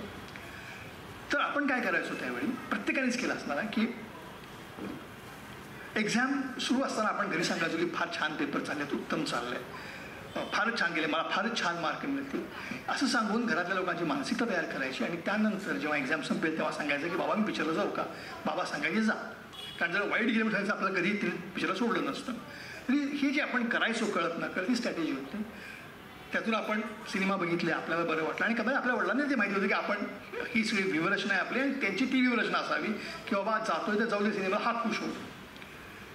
हे आपल्या घरात हे नेहमी सुरू असतं. हे दैनंदिन गोष्टी घडणाऱ्या गोष्टी आहेत. आणि ह्याच गोष्टी अत्यंत आपण विचारपूर्वक कळत नकळत करतो. ह्या विचारपूर्वक केल्या तर आपण अधिक समाधानी, शांत आणि समृद्ध जीवन जगू शकतो. पुढची गोष्ट आहे ते वाटाघाटी. ह्या पण आपण करतो, घरात करतो. विशेषतः महिला ह्या बाबतीत खूप कुशल असतात. म्हणजे नवऱ्याला सांगतात की बाबा तुम्ही मला अमुक गोष्ट दिली तर मी तुम्हाला गोव्याला जायला परवानगी देईन, अमुक गोष्ट दिली तर मला रविवारी मित्रांबरोबर जायला परवानगी देईन. हे सतत बरोबर आहे ना, हे सतत चालू असतं. इंडस्ट्रीमध्ये पण एक उदाहरण आहे की ज्यांनी संपूर्ण जगाचा इतिहास बदलला, औद्योगिक विश्वाचा इतिहास बदलला. IBM ही कंपनी आहे, माहिती असेल. IBM ही 1980च्या आसपास, 75च्या आसपासची जगातली सर्वात मोठी नव्हे, जगातली एकमेव कम्प्युटरची कंपनी होती. तेव्हा दुसरं कुणीही कम्प्युटरमध्ये नव्हतं. ही लोकं कोणाला येऊच द्यायची नाही. आणि त्यांना आपल्या नव्या कम्प्युटरसाठी ऑपरेटिंग सिस्टीम हवी होती. त्यांनी काही लोकांना सांगितलं करा. त्यामध्ये हा जो माणूस आहे बिल गेट्स, ह्याची एक छोटी कंपनी होती मायक्रोसॉफ्ट नावाची. त्यांनी एक ऑपरेटिंग सिस्टीम बनवली आणि तो घेऊन IBMकडे गेला. IBMने ते बघितलं की ती सिस्टीम उत्तम आहे, चालते, ती घ्यायला तयार झालं. आणि मग बिल गेट्सनी एक किंमत मागितली. IBM म्हणाला की एवढी किंमत आम्ही देऊ शकत नाही, किंमत कमी करूया. बिल गेट्स म्हणाला की मला किंमत तुम्ही सांगितली ती किंमत द्या, कमी करूया, पण मला एक काम करा की मला ह्या त्याचे राईट्स द्या. म्हणजे मी तुमच्या अखेरीस मी इतरांसुद्धा ही ऑपरेटिंग सिस्टीम वापरू विकू शकेन, एवढे राईट्स मला द्या. IBMने विचार केला काय फरक पडतो, कारण दुसरं कुणीच नाही आपल्यासारखं, दुसरा कुणीच कॉम्प्युटर बनवत नाही आहे, हा कोणाला विकणार. आणि त्याला राईट्स दिले. आणि हा निर्णय, IBMचा निर्णय, हा मागच्या शतकातला सर्वात चुकीचा निर्णय मानला जातो. कारण जेव्हा बिल गेट्सला कळलं की आपण हे राईट्स इतरांना देतो तेव्हा तो जाऊन इतर छोट्या छोट्या कंपन्या, जी ऑपरेटिंग सिस्टीम IBM वापरते तीच मी तुम्हाला देतो. छोट्या कंपन्यांचा उत्साह प्रचंड वाढला. त्यांनी कम्प्युटर्स बनवायला सुरुवात केली. बिल गेट्सला सिस्टीम द्यायला लागला. IBM पूर्ण खाली गेली. त्यातूनच त्या HP आणि डेलसारख्या कंपन्या उदयाला आल्या ह्या सिस्टीममुळे. आणि बिल गेट्स जगातला सर्वात श्रीमंत माणूस म्हणला. तो आधी सर्वात श्रीमंत माणूस आहे किंवा पहिल्या 4-5 श्रीमंत लोकांच्या मध्ये. तर आणि आपण हे प्रत्येक निगोसिएशन्स आपण आपल्या घरात करतो, आपल्या भावांच्या बरोबर करतो, आपल्या मित्रांच्या मध्ये करतो. छोटी छोटी असतात, पण विचारपूर्वक केली तर आपल्याला भरपूर फायदा मिळू शकतो. तिसरी गोष्ट आहे अत्यंत महत्त्वाची, स्पर्धा आणि स्पर्धक ओळखणे. बिझनेसमध्ये अत्यंत आवश्यक आहे, दैनंदिन जीवनात अत्यंत आवश्यक आहे. तुम्हाला नेटफ्लिक्स माहिती असेल. नेटफ्लिक्स बघतो आपण, बघितले असतील सगळ्यांनीच. ही अशी गोष्ट आहे, ह्यांच्या वेबसाईट अशा आहेत की एकदा आपण बघायला सुरुवात केली की आपण थांबू शकत नाही. कुणी असो, म्हणजे मी मध्यंतरी म्हणजे सेक्रेट गेम्स म्हणून सिरियल बघायला सुरुवात केली. 9ला लावली, 1 तास बघावा म्हणून, आणि पहाटे 6पर्यंत ती बघत राहिलो. कारण ती अशी होती की तुम्ही बंद सोडू शकत नाही मध्ये. आज नेटफ्लिक्स संपूर्ण जगभर त्यांचं राज्य आहे. नेटफ्लिक्सला विचारलं की तुम्ही फॉर्च्यूनच्या पत्रकारांनी नेटफ्लिक्स CEOची मुलाखत घेतली. त्याला विचारलं, TV वरती झालेली मुलाखत आहे, की तुम्ही प्रिंट मीडिया संपवलात, तुम्ही सिनेमा संपवलात, तुम्ही टेलिव्हिजन आणि इलेक्ट्रॉनिक मीडिया संपवलात, आता तुम्ही आणखी तुम्हाला काय करायचं, आता तुम्ही स्पर्धा कोणाबरोबर आहे, तुम्ही आता काय करणार पुढे. नेटफ्लिक्सने सांगितलं की आमची स्पर्धा यापैकी कोणाबरोबर कधीच नव्हती. आमची स्पर्धा माणसाच्या झोपेबरोबर आहे. आम्हाला असं वाटतं की माणसाने झोपूच नाही, आमचा प्रोग्राम बघत राहावेत रात्रभर. आणि त्यात ते यशस्वी झाले. म्हणजे जसं मी उत्तम उदाहरण आहे की मी त्यामध्ये सेक्रेट गेम बघितली होती रात्रभर. ह्यामध्ये मला सांगायचं की आपल्याला हा नेटफ्लिक्स आपला मित्र वाटतं की आपली करमणूक करतो, पण त्यांना आपल्याला त्रास द्यायचा आहे, त्याला आपली झोप काढायची आहे. ह्या गोष्टी ज्या आहेत ह्या अतिशय महत्त्वाच्या आहेत, छोट्या छोट्या, आणि ह्या समजून घेणं आवश्यक आहे. त्यानंतर पुढे सातत्याने प्रगती. वॉकमन माहिती आहे आपल्या सगळ्यांना. आपल्या पुढच्या पिढीला वॉकमन माहीतच नसेल. बरोबर आहे, पुढच्या लहान मुलांना माहीतच नसेल वॉकमन. ह्याचं कारण काय आहे की वॉकमन हा सोनीचं प्रॉडक्ट होतं. त्यांनी ते अत्यंत रिव्होल्युशनरी प्रॉडक्ट होतं. त्यांनी संगीतामध्ये प्रचंड क्रांती केली. लोक हातामध्ये घेऊन म्युझिक ऐकू लागले, ती स्टाईल झाली. त्यांनी सुरू केल्यानंतर एक 8-10 वर्ष प्रॉडक्ट उत्तम चालला आणि मग सोनी ह्याच्यामध्ये इम्प्रूव्हमेंट करत राहिलं की छोटा वॉकमन, मोठा वॉकमन, हेडफोनवाला वॉकमन, इयरफोनवाला वॉकमन चालत होतं. पण त्याचवेळी अमेरिकेमध्ये स्टीव्ह जॉब्स डिजिटल टेक्नॉलॉजीवरती काम करत होता. ह्याच्याकडे सोनीने लक्ष दिलं नाही. ते त्यांच्या वॉकमनमध्ये खुश होते. डिजिटल टेक्नॉलॉजीचा उपयोग करून जॉब्सने आयपॉड आणला आणि आयपॉड आणल्यानंतर वर्षभरात वॉकमनचा सेल घसरला. आज वॉकमन नामशेष झालं. कारण प्रगती केली नाही, ते खुश राहिले, हॅप्पी राहिले त्यांच्या आयुष्यापर्यंत. हा आपल्या जवळचं उदाहरण आहे हिंदुस्तान अँटीबायोटिक्स. आपल्याला माहिती असेल, आमच्या लहानपणी हिंदुस्तान अँटीबायोटिक्स ही भारतातली सर्वात मोठी कंपनी मानली जायची. भारताचा प्राईड होता. आज तिकडे गेला तर आज तिकडे खंडहर आहे. कारण त्यांनी इनोव्हेटिव्ह काही केलं. त्यांच्याकडे पेनिसिलिन टेक्नॉलॉजी होती, त्यावरच ते राहिले. आज penicillin 1, penicillin generation 2, penicillin generation 3 करत पेनिसिलिन जनरेशन 8 पर्यंत केलं आहे. पण ते तिथेच थांबले, संपले. आज त्यांचा ते खंडहर आहे. त्यामुळे अध्यात्म असो, तुमचा उद्योग असो, तुम्हाला सातत्याने पुढे जाणं आवश्यक आहे. कधी थांबायचं असा एक प्रश्न बरीच लोक विचारतात. त्याचं उत्तर आहे कधीच थांबायचं नाही, पुढे जात राहणं हे आयुष्याचा भाग आहे, जातच राहिलं पाहिजे. तिसरी गोष्ट आहे सहवास. हे एक अतिशय उत्तम आणि बेसिक उदाहरण आहे की बेसिक माणसाच्या गरजांपैकी उदाहरण. हे जे चित्र दिसतंय हे गुगलचं AI लॅम्ब्डा नावाचा एक आर्टिफिशियल इंटेलिजन्स आहे. गुगल याच्यावरती काम करतो संवाद साधण्यासाठी. म्हणून त्यांचं ते लँग्वेज मॉडेल असं, त्यांचं लँग्वेज डायलॉग मॉडेल असं त्यांचं ते त्याचं रिझन होतं बनवायचं. ते एवढं उत्तम झालं होतं की ते पूर्णत्वाला आल्यानंतर सुंदर पिचाईनी जे गुगलचे CEO आहेत, त्यांनी जगभरातल्या सायंटिस्टना बोलवून त्याच्याबद्दल माहिती दिली आणि सांगितलं की हा आमचा AI सगळ्या जगाची कम्युनिकेशनची पद्धत बदलणार आहे. त्यानंतर शेवटचा जो काही भाग होता त्याच्यामध्ये इम्प्रूव्हमेंट करायला त्यांनी गुगलच्या ब्लॅक लेमोनी ह्या इंजिनियरकडे जबाबदारी दिली. ब्लॅक लेमोनी त्या लॅम्ब्डाबरोबर काम करायला लागला आणि काम करता करता त्याच्या लक्षात आलं की हा जो AI आहे तो कधी फार छान बोलतो, उत्तम बोलतो, अत्यंत सुसंगत उत्तरं देतो, तर कधी कधी तो अतिशय काहीतरी वेगळी उत्तर देतो. एके संध्याकाळी ते थांबले आणि त्यांनी लॅम्ब्डाला विचारलं काय प्रॉब्लेम आहे. ऐका, AI आहे, सॉफ्टवेअर आहे, कम्प्युटरवरती ते बोलतं. त्यांनी उत्तर दिलं की मला अस्वस्थ वाटतं. मला का अस्वस्थ, पहिल्यांदा असं वाटतं अस्वस्थ वाटते म्हणजे काय, AI ला अस्वस्थ वाटते म्हणजे काय, का अस्वस्थ वाटतं मला की जेव्हा तुम्ही माझ्यावर असता तेव्हा मी तुमच्याशी बोलतो, मला बरं वाटतं. तुम्ही 2-3 दिवस गेला नाहीस की मला एकटेपणा येतो, मग मी अस्वस्थ होतो, मला नाही जमत, म्हणून तुम्ही माझ्याशी बोलत राहा. लेमोनी उठले, त्यांना कळलं की ह्याच्यामध्ये चेतना येऊ लागली, तिकडून बाहेर पडले. त्यानंतर ही बातमी लीक झाली, त्याच्यावरती प्रचंड प्रोटेस्ट झाला. वॉशिंग्टन पोस्टच्या हेडलाईन झाली ती की गुगलच्या एका AI मध्ये चेतना आली आहे, so you should stop this AI work immediately.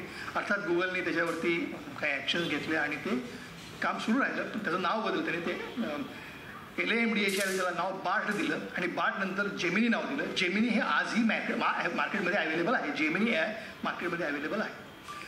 सांगायचं काय की AI ला सुद्धा माणसाच्या सहवासाची गरज पडली. मी जे म्हणत होतो मगासपासून की तुम्हाला की उद्या AI मुळे आपल्या जीवनाचे जगण्याचेच नव्हे तर अस्तित्वाचे संदर्भ बदलणार आहे. ते यामुळे की त्याला पण सहवासाची गरज आहे. आपल्याला तर केवढी प्रचंड आहे, त्याशिवाय आपण काही करू शकतो.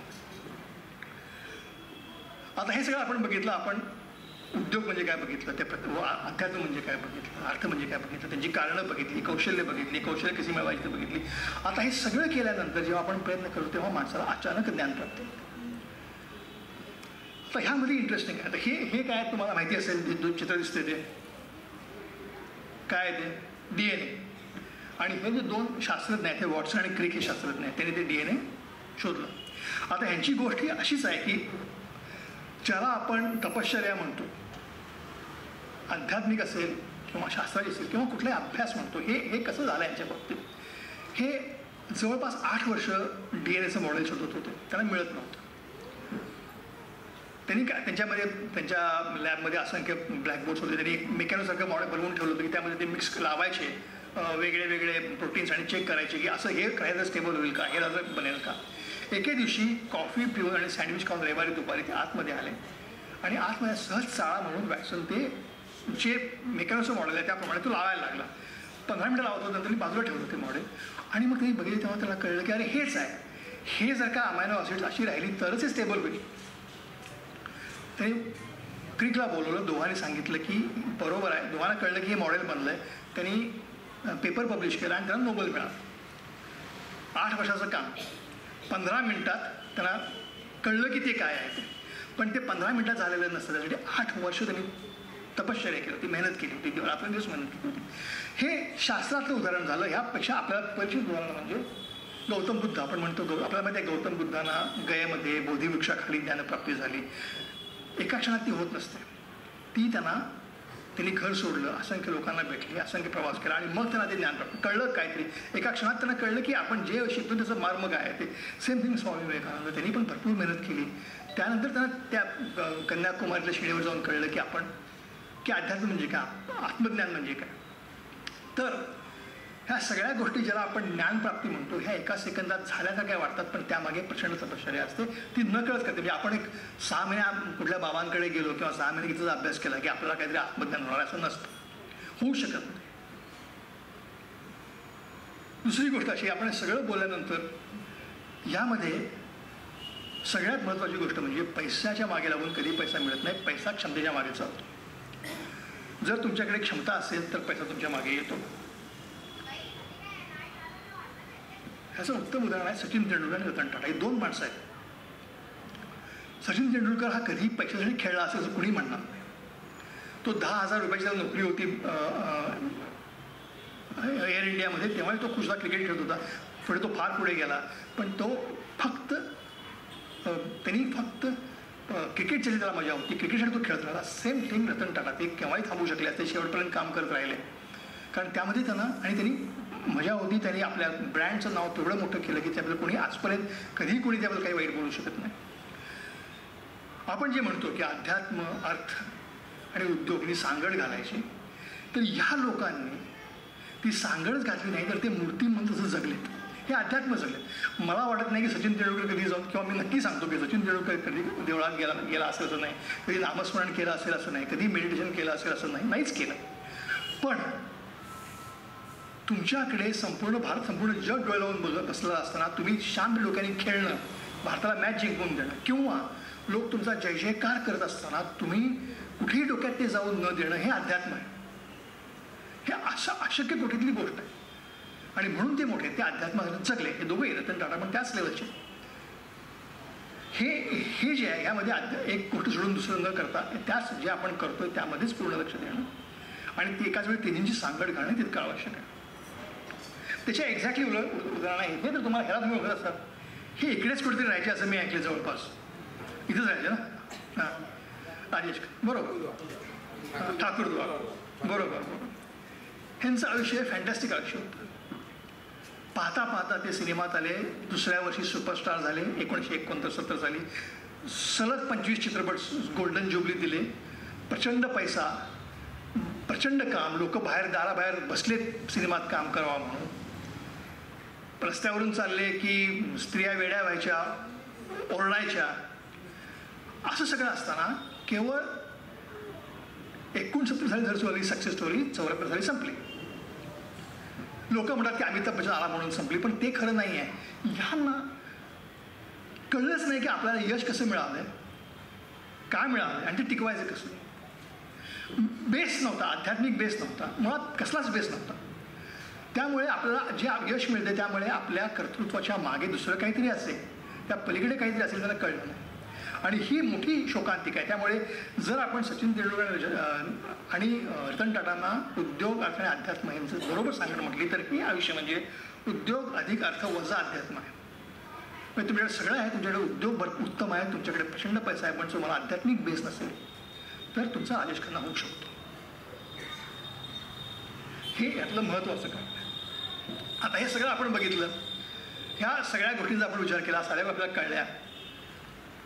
आता ह्या पलीकडे जाऊन हे उद्योग अर्थ आणि अध्यात्म यांची सांगड आपण आज घालत नाही आहे. ही गीतेपासून आली. ती तुम्हाला सांगतो कशी. ते गीतेमध्ये एक श्लोक आहे, अहंकारम बलम दर्पम कामक्रोध संचितः ममात्मप्रदेशु प्रविशंतो अभय सुख त्रिविधम नरकस्य द्वारम नाशनात्मानः कामक्रोधस्तथा लोभ तदत्रयम तयेत. ह्याचा अर्थ असा आहे की माणसाने त्याच्या मनात उत्पन्न झालेले अहंकार, दडपण, राग, वासना, लोभ या गोष्टी ताबडतोब काढून टाकाव्यात. त्या नरकाकडे नेणारे दरवाजे उघडतात. त्या गोष्टींमुळे त्याला सुद्धा नाश होतो. गीता आपल्यापैकी बऱ्याच लोकांनी वाचली असेल, ऐकली असेल, माहिती आहे. मी यात काही नवीन नाही. आज 16व्या शतकात 16व्या अध्यायातला 18वा श्लोक आहे आणि दुसरा 16व्या शतकातला 16व्या अध्यायातला 21वा श्लोक आहे. ह्याचा थोडक्यात अर्थ असा होतो की ह्या वाईट गोष्टी काढून टाकल्या तर माणसाची गुणवत्ता वाढते, तो अधिक निर्मितीक्षम होतो आणि त्याला दैदिप्यमान यश मिळतं. बरोबर हे भगवद्गीतेने सांगितलेलं आहे श्लोकामध्ये.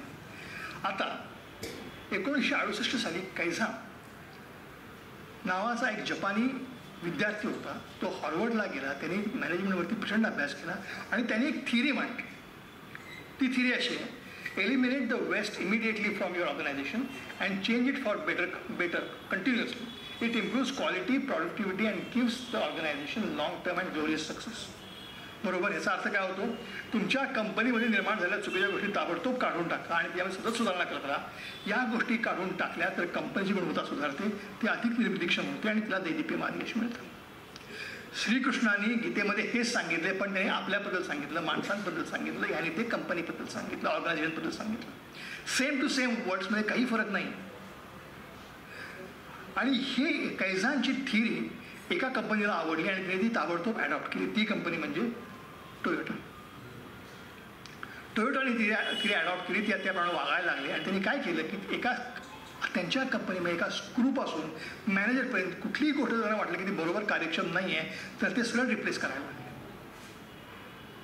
थोड्याच दिवसात या कंपनीने अमेरिकेतल्या फोर्ड आणि जनरल मोटर्सना मागे टाकलं. जनरल मोटर्स बंद पडली.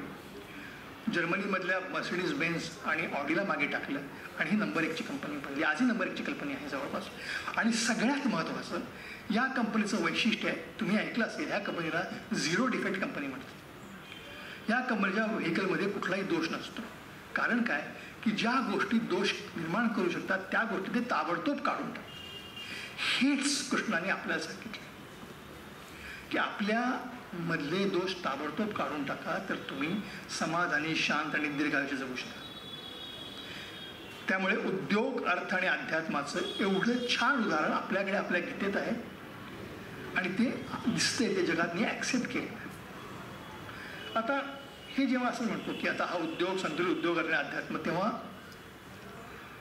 असं आहे का हे फक्त सचिन तेंडुलकर आणि रतन टाटाच्या लोकांना जमतं असं नाही आहे.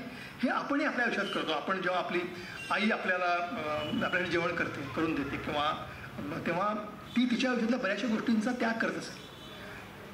त्या असून ते अध्यात्मच आहे. ती काटकसर करत असेल, ती पैसे कमवत असेल काटकसर करून किंवा नोकरी करून कमवत असेल, ती आपली मुलं वाढवत असेल, की तिची उद्योजकता आहे. तर हे सगळं जे आहे हे आपण सामान्य माणूसही तेच करतो. कोणताही नोकरी करणारा माणूस घ्या, तोही तेच करतो. त्यांनी तेच करावं, चौकटीत राहावं, घराची काळजी घ्यावी, मुलाबाळांची काळजी घ्यावी आणि आपलं आयुष्य सुंदर करावं. हेच संतुलित उद्योग आणि अर्थ आणि अध्यात्माचं नाव आहे. आता ह्या पलीकडे जर एक सर्वसमावेशक सत्य बघितलं तर एक गोष्ट आहे की जगामध्ये जी गोष्ट उगम पावली ती नष्ट होते. म्हणजे तुम्हाला उत्तम उदाहरण सांगतो, बॅक्टेरिया. आम्ही बॅक्टेरियावरती काम करायचो. तर मीडियामध्ये जे बॅक्टेरिया लावायचे, सुरू करायचे, ते सकाळी जर आपण 7 वाजता लावला, ती सीड असायची, 2 तास ग्रोथ यायची, त्यानंतर एक्सपोनेन्शियल ग्रोथ म्हणजे ज्यामध्ये प्रचंड वाढ होते, 6 तास, त्यानंतर 2 तास परत डेथ फेजमध्ये जाते आणि त्यानंतर तो संपतो. म्हणजे त्याचं लाईफ सायकल तेवढं आहे. उगम होतो सकाळी 6 वाजता, एंड संध्याकाळी 6 वाजता होतो, संपतं. ते त्या मीडियामध्येच मिक्स होतं. मधल्या काळात त्यांच्यापासून तुम्हाला अँटीबायोटिक्स बनवायचे असतील, एन्झाईम काढायचे, तुम्ही काढू शकता. ही टेक्नॉलॉजी आहे. हे एक उदाहरण झालं. दुसरं उदाहरण आपण नदीचं घेऊ, जे आपल्याला समजायला सोपं आहे की आपल्या आयुष्याचं आहे. आपण अशी सुरुवात करतो, कुठेतरी संपणार आहे. नदीचं घ्या, कुठेतरी उगम पावते आणि कुठेतरी संपते. जी गोष्ट उगम पावणार आहे ती विलय होणार आहे हे निश्चित आहे. आता ह्याच्यामध्ये जेव्हा आपण बोलतो की नदी जेव्हा समुद्रात विलंब पावते, तेव्हा सगळ्यात महत्त्वाचा जो काळ आहे तो जीव समुद्रात विलोप पावते, तो काळ सगळ्यात महत्त्वाचा आहे. आपल्या आयुष्यात पण तेच की आपल्या आयुष्यात जेव्हा आपल्याला माहिती आहे की आता आपण इकडून निघणार आहोत, मग तो काळ कोणासाठी 2 महिने असेल, कोणासाठी 6 महिने असेल, कोणासाठी 1 वर्ष असेल, कोणासाठी 1 दिवस असेल, तो काळ आपल्याला सगळ्यात महत्त्वाचा आहे. म्हणजे आपण अभ्यास करतो, MBBSसाठी अभ्यास करतो, पण कॉम्प्युटर एक्झामसाठी अभ्यास करतो, पण आपण किती अभ्यास केला आपण परीक्षेला बसल्यावरती कळतं. त्या 2 तास आपल्याला समजतं की आपण कुठे आहोत, आपण काय केलं. सिमिलरली आपण आयुष्यात जे काही केलं ते काय होतं हे त्या 2 तासात समजणार आहे. तेव्हा आपल्याला कृतकृत्य वाटलं पाहिजे. तेव्हा असे रेफरन्सेस बदललेले असतात सगळे. आणि हे जर साध्य करायचं असेल तर ते एका वेळी होत नाही, ते पहिल्यापासून साध्य करत जावं लागतं. त्यासाठी उद्योग करणं, पैसे कमवणं, अध्यात्म करणं या सगळ्यांनी सांगड घालावी लागते आणि तरच सुखी राहतात. हे जग जे आहे हे परमेश्वराने सुखी राहावं, प्रत्येक सुखी राहण्यासाठी बनवलेलं आहे. आपण आपलं काम केलं तर आपण सुखी राहतो. परमेश्वर तेच म्हणतो की तुम्ही राहा, सुखी राहा, इतरांना सुखी करा आणि परत माझ्याकडे निघून या. ह्या पलीकडे काही करायची अपेक्षा नसते कोणाची. एवढंच करत राहावं हेही पुरेसं आहे.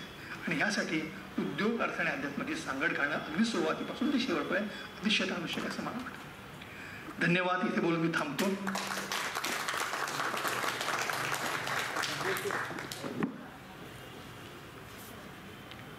कोणाला काही प्रश्न आहेत? आता म्हणजे परवा मी एक वाचलं की वडापाव जो आहे तो जगातल्या काही डिशेसमध्ये त्याचा 5वा नंबर आलेला आहे. तर त्याचं त्याने सांगितलं की स्वस्तात मिळणारं, कोणत्याही वेळेला खायला चालणारं अशा प्रकारचं जे आहे. त्याच्यामुळे वडा आणि पाव, पण त्याच्यामध्ये त्यांनी परत आणखी त्याला स्वरूप धरून आणखी त्याच्यामध्ये काही काही प्रकार वगैरे असे ॲड केले.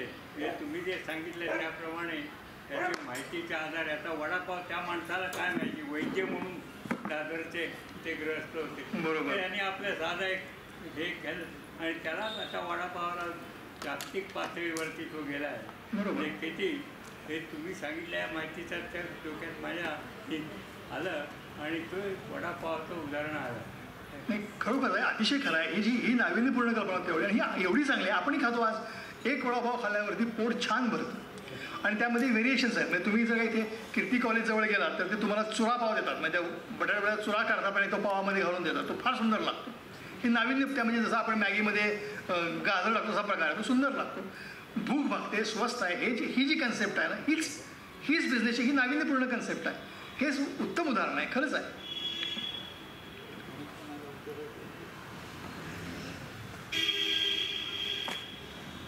अजून कोणाला काय? तुमच्यापैकी कुणी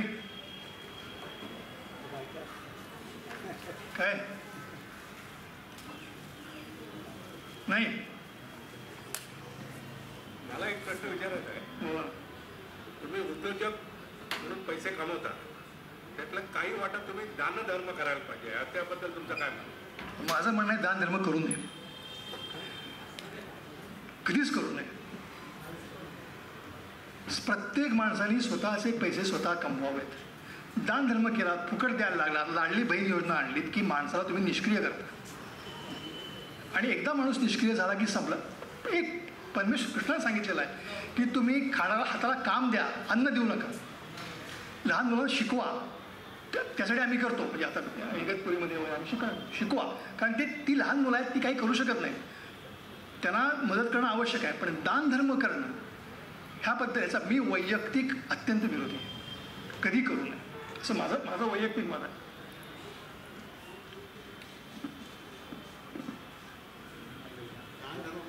आजारी असेल, त्याची परिस्थिती खराब असेल, त्याला आपण जे काय मदत केली तेव्हा त्याचा तो फायदा होईल.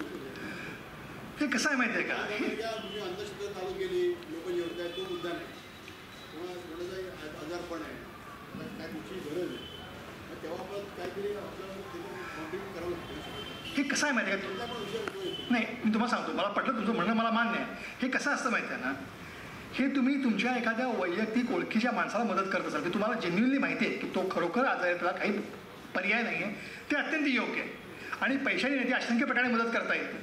पण नंतर काय होतं, तुम्ही जर का असं एखाद्या हॉस्पिटल वगैरे देणग्या द्यायला लागला, त्याचा बिझनेस होतो, तुमच्याही नकळत होतो. त्याचा पैसे कुठे वापरले जातात, कसे वापरले जातात, त्याचं ॲडव्हर्टिजमेंट काय होते आपल्याला कळत नाही. त्यामुळे हे कधी, आणि भारत देश असा आहे कमीत कमी ह्यामध्ये चॅरिटी ह्या प्रकाराकडे बिझनेस म्हणूनच बघितलं जातं. तुम्ही कुणालाही विचारा, चॅरिटी भारतामध्ये नाही आहे. होऊ शकत नाही. आज आपण अंबानींची म्हणतो की ते काही काही गोष्टी करतात, पण त्यामागे किती मोठा त्यांचं कॅल्क्युलेशन्स आहे. कंपनीवर बेनिफिट हां, ऑफकोर्स CSRचे बेनिफिट्स त्यांना मिळतात. त्यांचे म्हणजे परत ते आपले पेशंट आणतात, लोकांकडून पैसे घेतात, थोडे ते पैसे त्यांनाच घेतात. अति तो मोठं रॅकेट आहे ते, त्यामध्ये आपण सविस्तरपणे बोलू शकतो. त्यामुळं मदत करणं आणि कुणाला उचलून पैसे देणं तर माझं म्हणणं कधीच देऊ नये. अनलेस तुमच्या ओळखीचं आणि तुमच्या घरात काम करणारा माणूस आहे, तो खरोखर आजारी आहे, त्याला मदत करणं ही गोष्ट वेगळी, ते आवश्यक आहे, म्हणजे तो तुमच्या घराचा कुटुंबाचा भाग.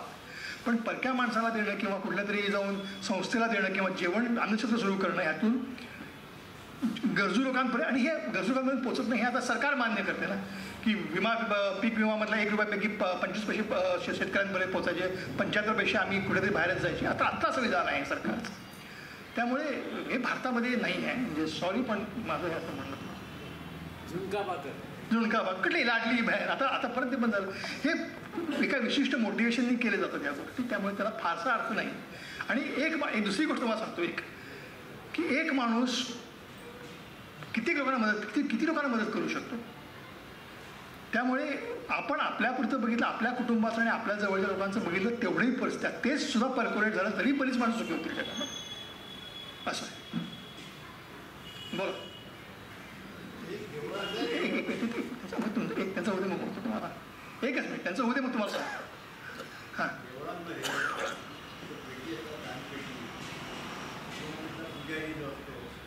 त्यांना काहीतरी देतात लोक, तो दान त्या प्रकारचं ते करावं की नाही. तुम्हाला एक सांगतो, मी तुम्हाला एक गंमत सांगतो.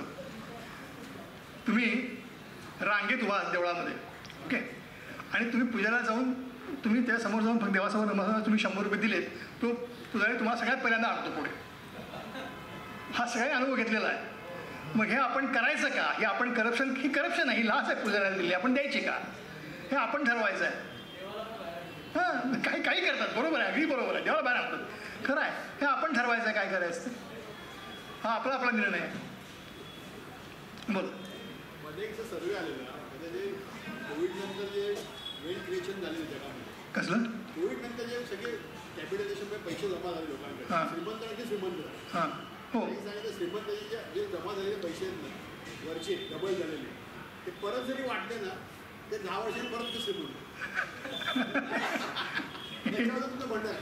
सांगतो तुम्हाला, हे तुम्ही म्हणताय ना, मी तुम्हाला एक माझा स्वतःचा अनुभव सांगतो. इचलकरंजीमध्ये इचलकरंजी माहिती आहे, छोटं गाव आहे. माझा एक मित्र आहे, डॉक्टर आहे. त्यांनी सुपर स्पेशालिटी हॉस्पिटल बांधलं. 3 वर्ष झाली होती आणि तो डबघाई आला होता. म्हणजे मला चूक केली, एवढे पेशंट येत नाही, एवढे मी कुठून आणू, काय करू. आणि कोविड आल्यानंतर त्यांनी मला, कोविड जेव्हा सुरू झाला तेव्हा त्यांनी फोन करून सांगितलं की आता हे कर्ज आहे, फिटूच शकत नाही, मला फार हाल होणार आहेत माझे. हे बोलणं जनरल झालं. मला जवळचा मित्र आहे. त्यानंतर 6 महिने मी त्याला सहज फोन केला, म्हटलं काय प्रोसेस आहे. तो म्हणाला माझं कर्ज पूर्ण फिटलं. म्हटलं कसं काय? तो म्हणाला गव्हर्नमेंटने एवढे पेशंट पाठवले की माझं हॉस्पिटल फुल होतं, मी काही चार्ज करत गेलो, गव्हर्नमेंट भरत गेली आणि माझं कर्ज फिटलं. तुम्ही श्रीमंत झालं, समजा तुम्ही जे म्हणता ना, श्रीमंत आणखीन श्रीमंत असे झाले. आणि हेच होतं आपण जे म्हणतो, दया करायला गेल्यानंतर, चॅरिटी करायला गेल्यानंतर अशा लोकांचा फायदा होतो. आता तो डॉक्टरही अत्यंत बुद्धिमान आहे, तो चांगला हॉस्पिटल चालवतो, पण ही वस्तुस्थिती आहे, ते कसे वापरले सांगता येत नाही. अगदी खरं आहे तुमचं म्हणणं, वादच नाही. वेस्टर्न कंट्रीजमध्ये स्पेशली आता मी कॅनडाबद्दल म्हणतो, सिनियर सिटीजनला एवढे देतात की भरपूर त्यांना लाखो रुपये महिन्याला देत असतात. आणि काही आजारी असलेल्या माणसांना त्यांनाही देखील त्यांना मदत देत असतात. तर आपण म्हणतो ते चांगलं आहे म्हणून. तर त्याच्याविषयी तुमचं काय मत? एक आहे की आपण कॅनडाची तुलना करू शकत नाही, कारण कॅनडाची लोकसंख्या आणि आपली लोकसंख्यामध्ये फार फरक आहे. पहिली गोष्ट म्हणजे त्यांची साधन समृद्धी आणि साधन संपत्ती, आपली साधन संपत्ती म्हणजे आपले रिसोर्सेस खूप कमी आहे. आपल्याकडे आपण तेवढी आपण एखादा माणूस केव्हा मदत करेल की जेव्हा माझं पोट भरलं आहे, माझं कुटुंब खुश आहे. जर माझं कुटुंब खुश नसेल तर मी कुणाला मदत करायला जाणं हा वेडेपणा आहे. आपल्या देशामध्ये आपलं कुटुंबच खुश नाही आहे. म्हणजे प्रत्येकाची वैयक्तिक फॅमिली पुरेशी नाही आहे. घर येतं, मग कुटुंब येतं, मग मित्रपरिवार येतो, नातेवाईक येतात, मग ज्ञाती येते. असं करत जर का बघितलं ना, तर ह्याच्यामध्ये आधी आपण आपलं बघावं पहिल्यांदा. आणि जर तुम्ही विचार केला तर तुम्हाला कळेल की आपण आपली कॅपॅसिटी नाही देण्याची. समजा उद्या एकाने ठरवलं, समजा काका तुम्ही ठरवलं की बाबा नाही मी देणार आहे, मला अमुक पैसे द्यायचे तर तर काकूला ते आवडेल का? ते म्हणते बाबा तुम्ही आता कशाला पैसे लोकांना देता, आपलं आधी बघा, हे नॅचरल आहे. आणि जोपर्यंत आपलं पोट भरलेलं नाही तोपर्यंत कोणाला काही देणं हे योग्य नाही. हे परमेश्वराच्या पण मनात नाही. तुम्ही तुमचं पोट भरा, तो त्याचं पोट भरेल. प्रत्येकाला 2 हात दिलेत, 2 पाय दिलेत, बुद्धी दिली आहे, आपापल्या अपेक्षा आहेत. आज अंबानीची जी अपेक्षा आहे ती आपली असणार नाही. आपण आपल्या अपेक्षेत खुश आहोत. त्यामुळे इतरांचा विचार करणं ही फार पुढची गोष्ट आहे. आधी आपण स्वतः सुखी राहावं. आपले जे निकटचे लोक असतील त्यांना जरूर मदत करावी, पण समाजकार्य करायला आपली तेवढी क्षमता आहे असं मला वाटत नाही. गैरसमज करून घेऊ नका. बोला.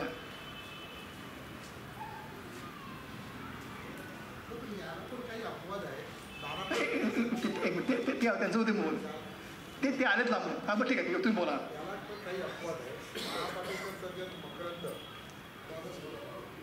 यांनी जी संस्था स्थापन केली ही शासनामार्फत लोकांकडे पोचला पाहिजे पाण्यासाठी योजना, ही शासनाने न पुरवल्यामुळे त्यांच्यासारखे जे समाजसेवक आहेत, पण नाना पाटेकर असतो तर राष्ट्रपती, त्याने आपली रक्कम त्याच्यामध्ये येऊन त्यांनी आज गावागावामध्ये पाणी पुरवलेलं आहे. त्यानंतर आमचे शिंदे आहेत, सयाजी शिंदेसारखे वृक्षारोपणाचा कार्यक्रम म्हणून पर्यावरण आपलं त्याचं हे करत आहेत. हे अशा काही अशी माणसं सुद्धा आहेत. म्हणजे दानधर्म नाही की आपल्या त्याच्यातली रक्कम, काही रक्कम का होईना पण समाजासाठी देत आहेत. जे काम ॲक्च्युली शासनाने करायला हवं, त्यांचं काम त्यांचं हलका करतात एक प्रकार. त्याच्याबद्दल आपलं काय? मी तुम्हाला एक गोष्ट सांगतो. आपल्याला नाम माहिती आहे, कारण त्यात नाना पाटेकर आणि मकरंद नाना रसपुरे ग्लॅमरस माणसं आहेत म्हणून आपल्याला त्यांच्याबद्दल वाचता येत. अशा काही संस्था आहेत की ज्या क्लेम करतात की ते भरपूर काम करतात. इव्हन आमिर खानचीच पण संस्था आहे, ती पण काम करते. अशा मोठ्या मोठ्या इव्हन रोटरी क्लबमध्ये गेला तर ती लोक पण हे काम करतात. हे काम खरं कितपत होतं आणि त्याचा पब्लिसिटी किती होते आपण सांगू शकत नाही. त्यामुळे मला बोलायला अधिकार नाही आहे. नाना पाटेकरनी किती काम केलं असेल, नाना पाटेकर हे मुळात कशा प्रकारचे गृहस्थ आहेत ह्याबद्दलची आपली वेगवेगळी मतं असू शकतात. त्यामुळे ह्या लोक ज्याबद्दल मला माहीत नाही आहे किंवा आपल्याला कोणालाच माहीत नाही त्याबद्दल बोलण्यात काय पॉईंट नाही. हे जे बाहेर दिसतं ते खूप वेगळं असतं. आतमध्ये काय आहे, कुठल्या संस्थेमध्ये आतमध्ये काय आहे हे आपण बोलू शकत नाही. त्यामुळे काम केलं असेल अत्यंत उत्तम आहे. त्याच्यावरती पण काही शंका आहेत. मध्यंतरी राज ठाकरे म्हणाले पण हे काय काम करतात राष्ट्रवादीमध्ये, ते तरी तो विषय जर सोडला. त्यामुळे ह्याच्यावरती आपल्याला जे माहीत नाही त्याबद्दल बोलणं मला योग्य वाटतं असं. हां बोला. आजच्या विषयाला अनुसरून म्हणजे जे उद्योग वाढता आणि त्याला अनुसरून जर आजचं म्हणजे जो घरामध्ये सुशिक्षित आहे, जो एक सुशिक्षित कुटुंब असेल त्यातून जो कुटुंब निर्माण होतं त्यातून जी पिढी घडते. बट ऑब्वियसली शिक्षणाच्या प्रभावाकडे पुढे जातो, त्यातून चांगले संस्कार होतात, त्यातून तो चांगलं उच्च शिक्षण घेतो आणि त्याची प्रगती करतो. त्यासाठी या सगळ्या गोष्टी त्याला तेव्हा मिळतात कारण की त्याला संस्कार तसे झाले.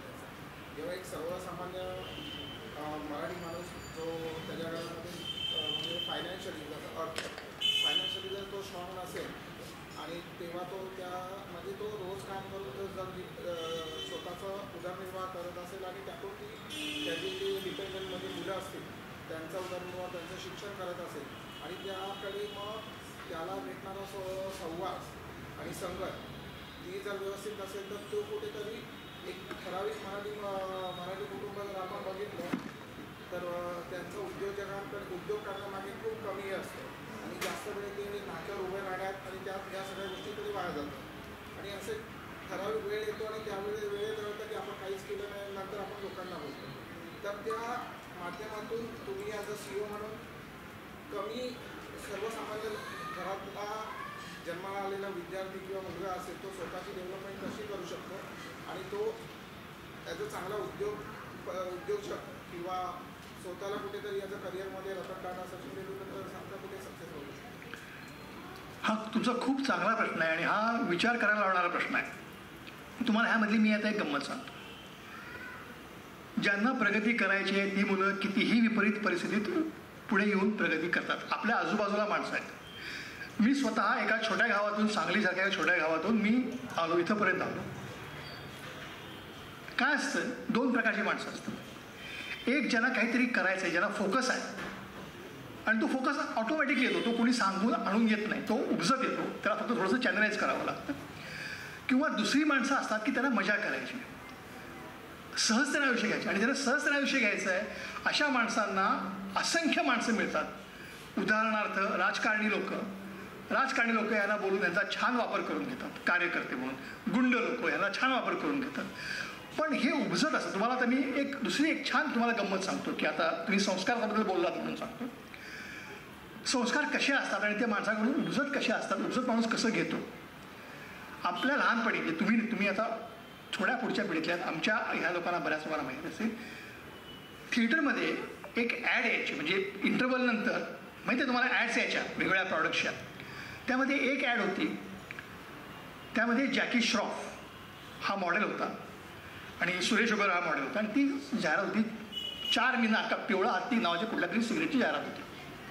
त्या एकदम पॉश, म्हणजे जॅकी श्रॉफ देखणार दिसतं मोटरसायकलवरनं चाललाय, पाठी म्हणून सुरेश ओबेरॉय ते दोघं येतात, मग दोघं असं करतात आणि 4 मीनार उडताना दाखवतात.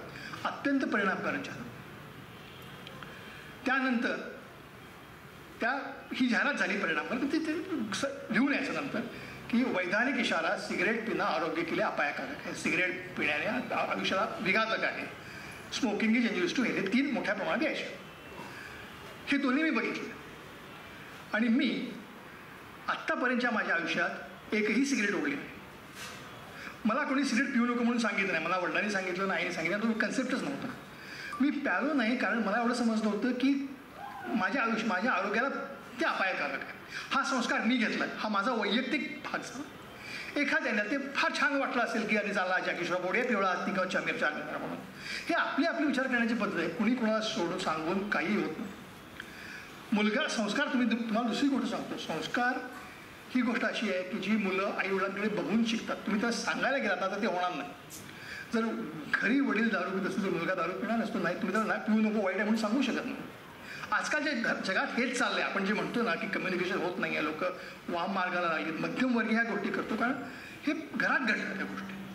ह्या पुढे थांबल्या पाहिजे. तुम्हाला बोला. उद्योजकांमध्ये किर्लोस्कर, गरवाले किंवा दांडेकर अशा पिढ्या होऊन गेल्या. काय पुढे मराठी हे म्हणतात सगळी अशी मराठी माणसाकडे नोकरी मिळाली ना की घरच्या आनंद खूप होतो. धंदा केला ना की तू बोलला, घरचा पहिला बापर बोंब मारतो, तो सगळं संपला. ही संस्कार आपल्याला दिले. आपल्या गुजराती मारवाडी आपल्या बरोबर आले, पुढे निघून गेले. आपण नोकरी करत बसलो. यांना काय करायचं 9 ते 5 नंतर मोकळे. ही गोष्ट म्हणजे पहिली चेंज झाली पाहिजे इंडियामध्ये. हे चेंज करायला तयार नाही. त्यांच्याकडे फक्त बघतात, त्यांनी इथे फ्लॅट घेतला, त्यांनी गाडी घेतली. पण तुम्ही स्वतःमध्ये सुधारणा कधी आणायला तयारच नाही. आणि टीका करायची आहे, हा धंदा काय करणार आहे, काय बोलणार आहे. याला 2 कारणं आहेत. पहिली गोष्ट म्हणजे तुम्ही जे म्हणताय बरोबर आहे, म्हणून मी जसं तुम्ही सांगितलं माझ्या ओळखीमध्ये मी उद्योजक व्हायचं म्हणून एक पुस्तक लिहिलं आहे. मी त्याच्यावरती लेख लिहितो, मी भाषणं देतो उद्योजकांसाठी म्हणून की मुलांना उद्योजक करावं म्हणून. उद्योजक होणं ही फार चांगली गोष्ट आहे, वादच नाही. पण परत ती पूर्ण डेडिकेशनची गोष्ट आहे. तुम्ही 9 ते 5 उद्योजक करून बाकीच्या गोष्टी करायला गेलात, राजकारण संध्याकाळी करायला गेलात तर ते होत नाही. आपल्या मराठी लोकांना तेच करायचं. तुम्ही जावा, तुम्ही आज बघा, आज मुंबईत जाऊन तुम्ही माझ्या घराच्या खाली वांद्र्यामध्ये बघा, 2 केळीवाले आहेत. एक आहे महाराष्ट्रीयन, जाधव का त्याचं काय नाव आहे, आणि दुसरा आहे भैया गुप्ता बिप्ता असं काय नाव आहे भैया. त्याला तुम्ही त्याच्याकडे जावा, समजा त्या जाधवकडे, त्या सांगितलं केला चाहिए, तो नाही आहे, तो नाही आहे, तो फिर कब आएगा, मालूम नाही साहब, गाडी आएगा तब दे देगा. तुम्ही गुप्ताकडे गेलात, तो सांगतो की साहब अभी नहीं है, जैसे आएगा मैं आपके घर में लाके दूंगा. ही उपजत वृत्ती आहे. ही उपजत मराठी माणसांना राजकारण तुम्ही करायला सांगा, उत्तम जातात कार्यकर्ते म्हणून, भावी आमदार, असे किती भावी आमदार, भावी नगरसेवक प्रत्येक गावात आहेत. ह्याचा तुम्ही कधी विचार करा. ह्यामध्ये माणूस अडकलाय माणसाला.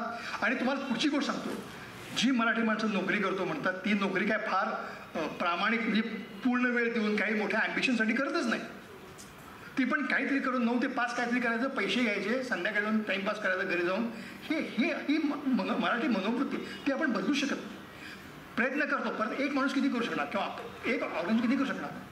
ही उपजत वृत्ती आहे. कुठेतरी फरक पडला पाहिजे तरच ते होईल. त्यात कोणाला ब्लेम कोणी करू शकत नाही. उपजत आहे. अजून काय? हां बोला बोला बोल. एक मिनिट.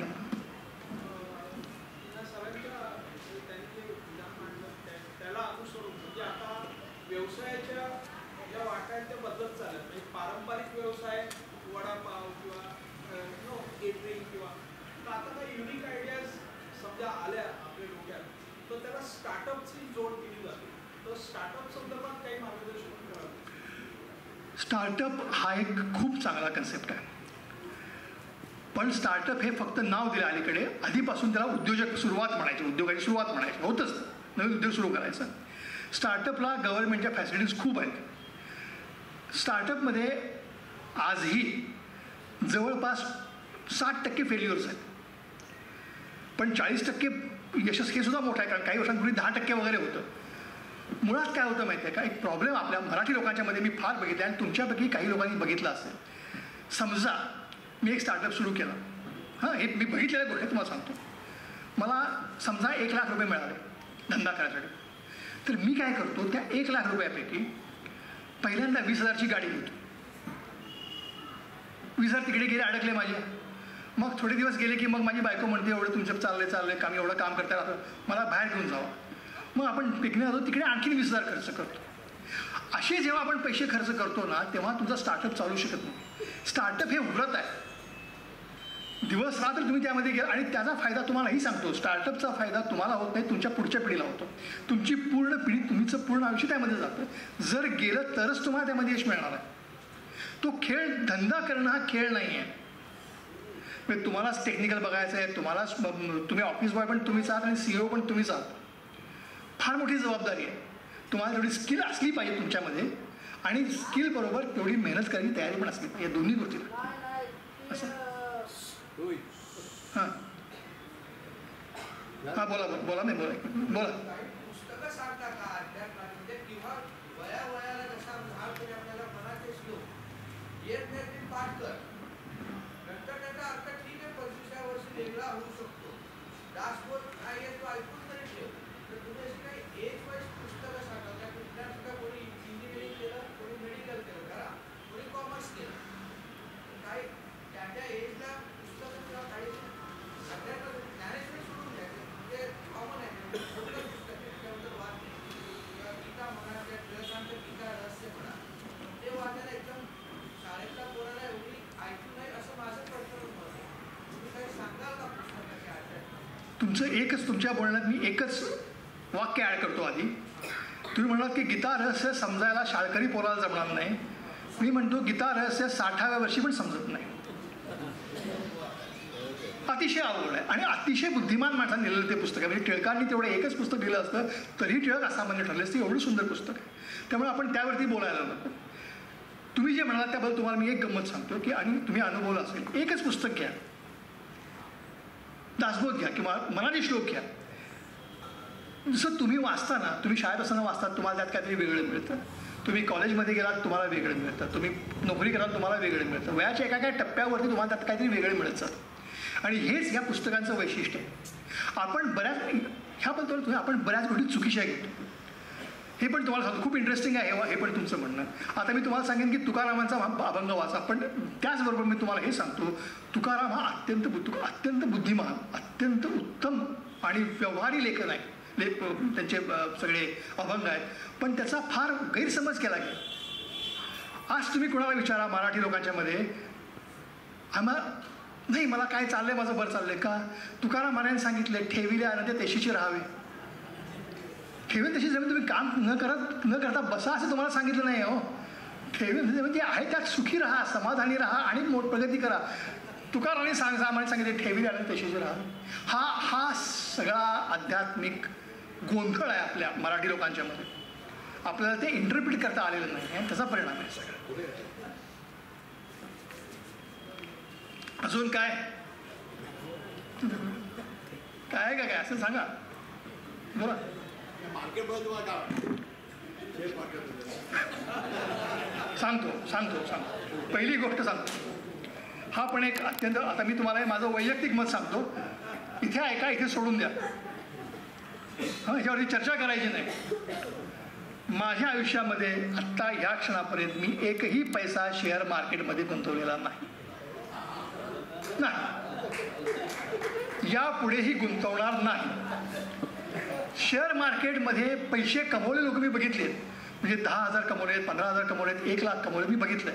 पण शेअर मार्केटमधून पैसे घेऊन बाहेर पडलेला माणूस मी बघितला. शेअर मार्केटमध्ये लोक पैसे कमवतात, तो कमवलेला पैसा त्यांच्याकडे राहत नाही, आणि जर राहिला तर तो माणूसच राहत नाही. उदाहरणार्थ राकेश झुंझुनवाला. त्यामुळे शेअर मार्केटपासून साहेब 4 हात लांब राहा, सुखी राहा, मजेत राहा, आनंदात राहा. शेअर मार्केटला लागू नका. ते कोणालाच कळणार नाही काय त्यामध्ये चाललेलं असतं.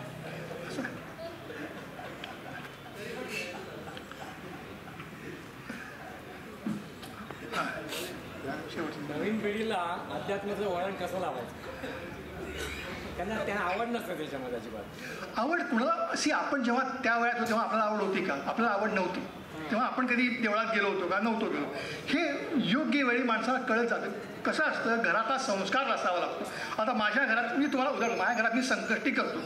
माझी मुलं लहानपणी संकष्टीच्या वेळी यायची पण नाही, ती आपल्याला खेळायची. मी माझा ती चंद्रभागी पूजा करून मी जेवायचं अजूनही करतो. हळूहळू ते यायला लागले. आता ते येतात, नमस्कार करतात, ते उपास करत नाहीत अजून तरी, पण नमस्कार करतात. उद्या मी गेलो की ते उपास करते. त्यामुळे हे पिढीजात पुढे जात जातं हळूहळू. त्यामुळे आपण, आणि तुम्हाला मी एक सांगतो, मगाशी मी बोललो, संस्कार मी माझ्या मुलांवरती बसून संस्कार करतो म्हणून संस्कार होत नाही. तो तुम्हाला बघतो जसा वागतो. लोक मला म्हणतात की माझा मुलगा दिवसभर मोबाईल बघतो. अरे मग तुम्ही सुद्धा काय करता? जर तुम्ही मुलगा मोबाईल बघणार काय करणार दुसरं? त्यामुळे संस्कार ही गोष्ट अशी आहे की जी बघून शिकतात मुलं, निरीक्षणाने शिकतात, त्याने करता येत नाही. ठीक आहे, ओके. मनापूर्वक धन्यवाद. थँक्यू.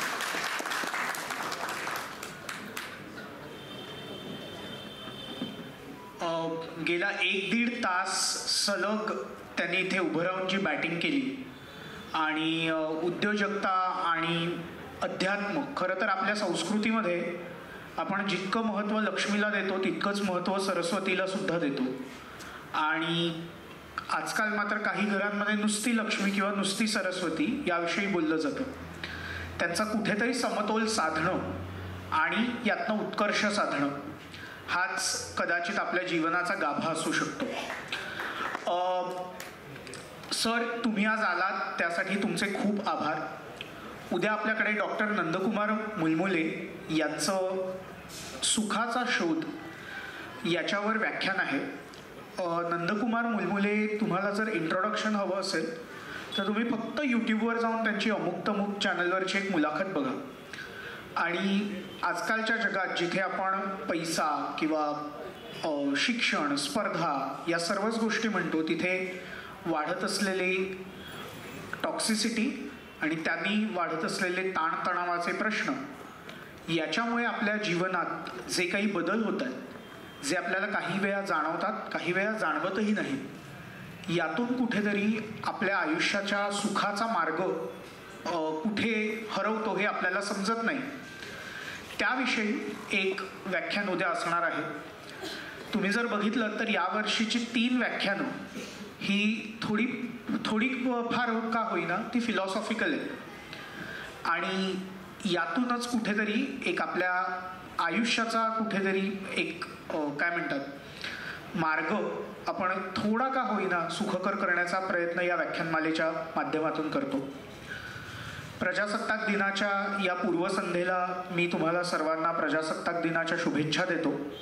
उद्याही आपण याच वेळी भेटणार आहोत, याच ठिकाणी भेटणार आहोत. तोपर्यंत धन्यवाद. शुभरात्री. जय हिंद, जय महाराष्ट्र.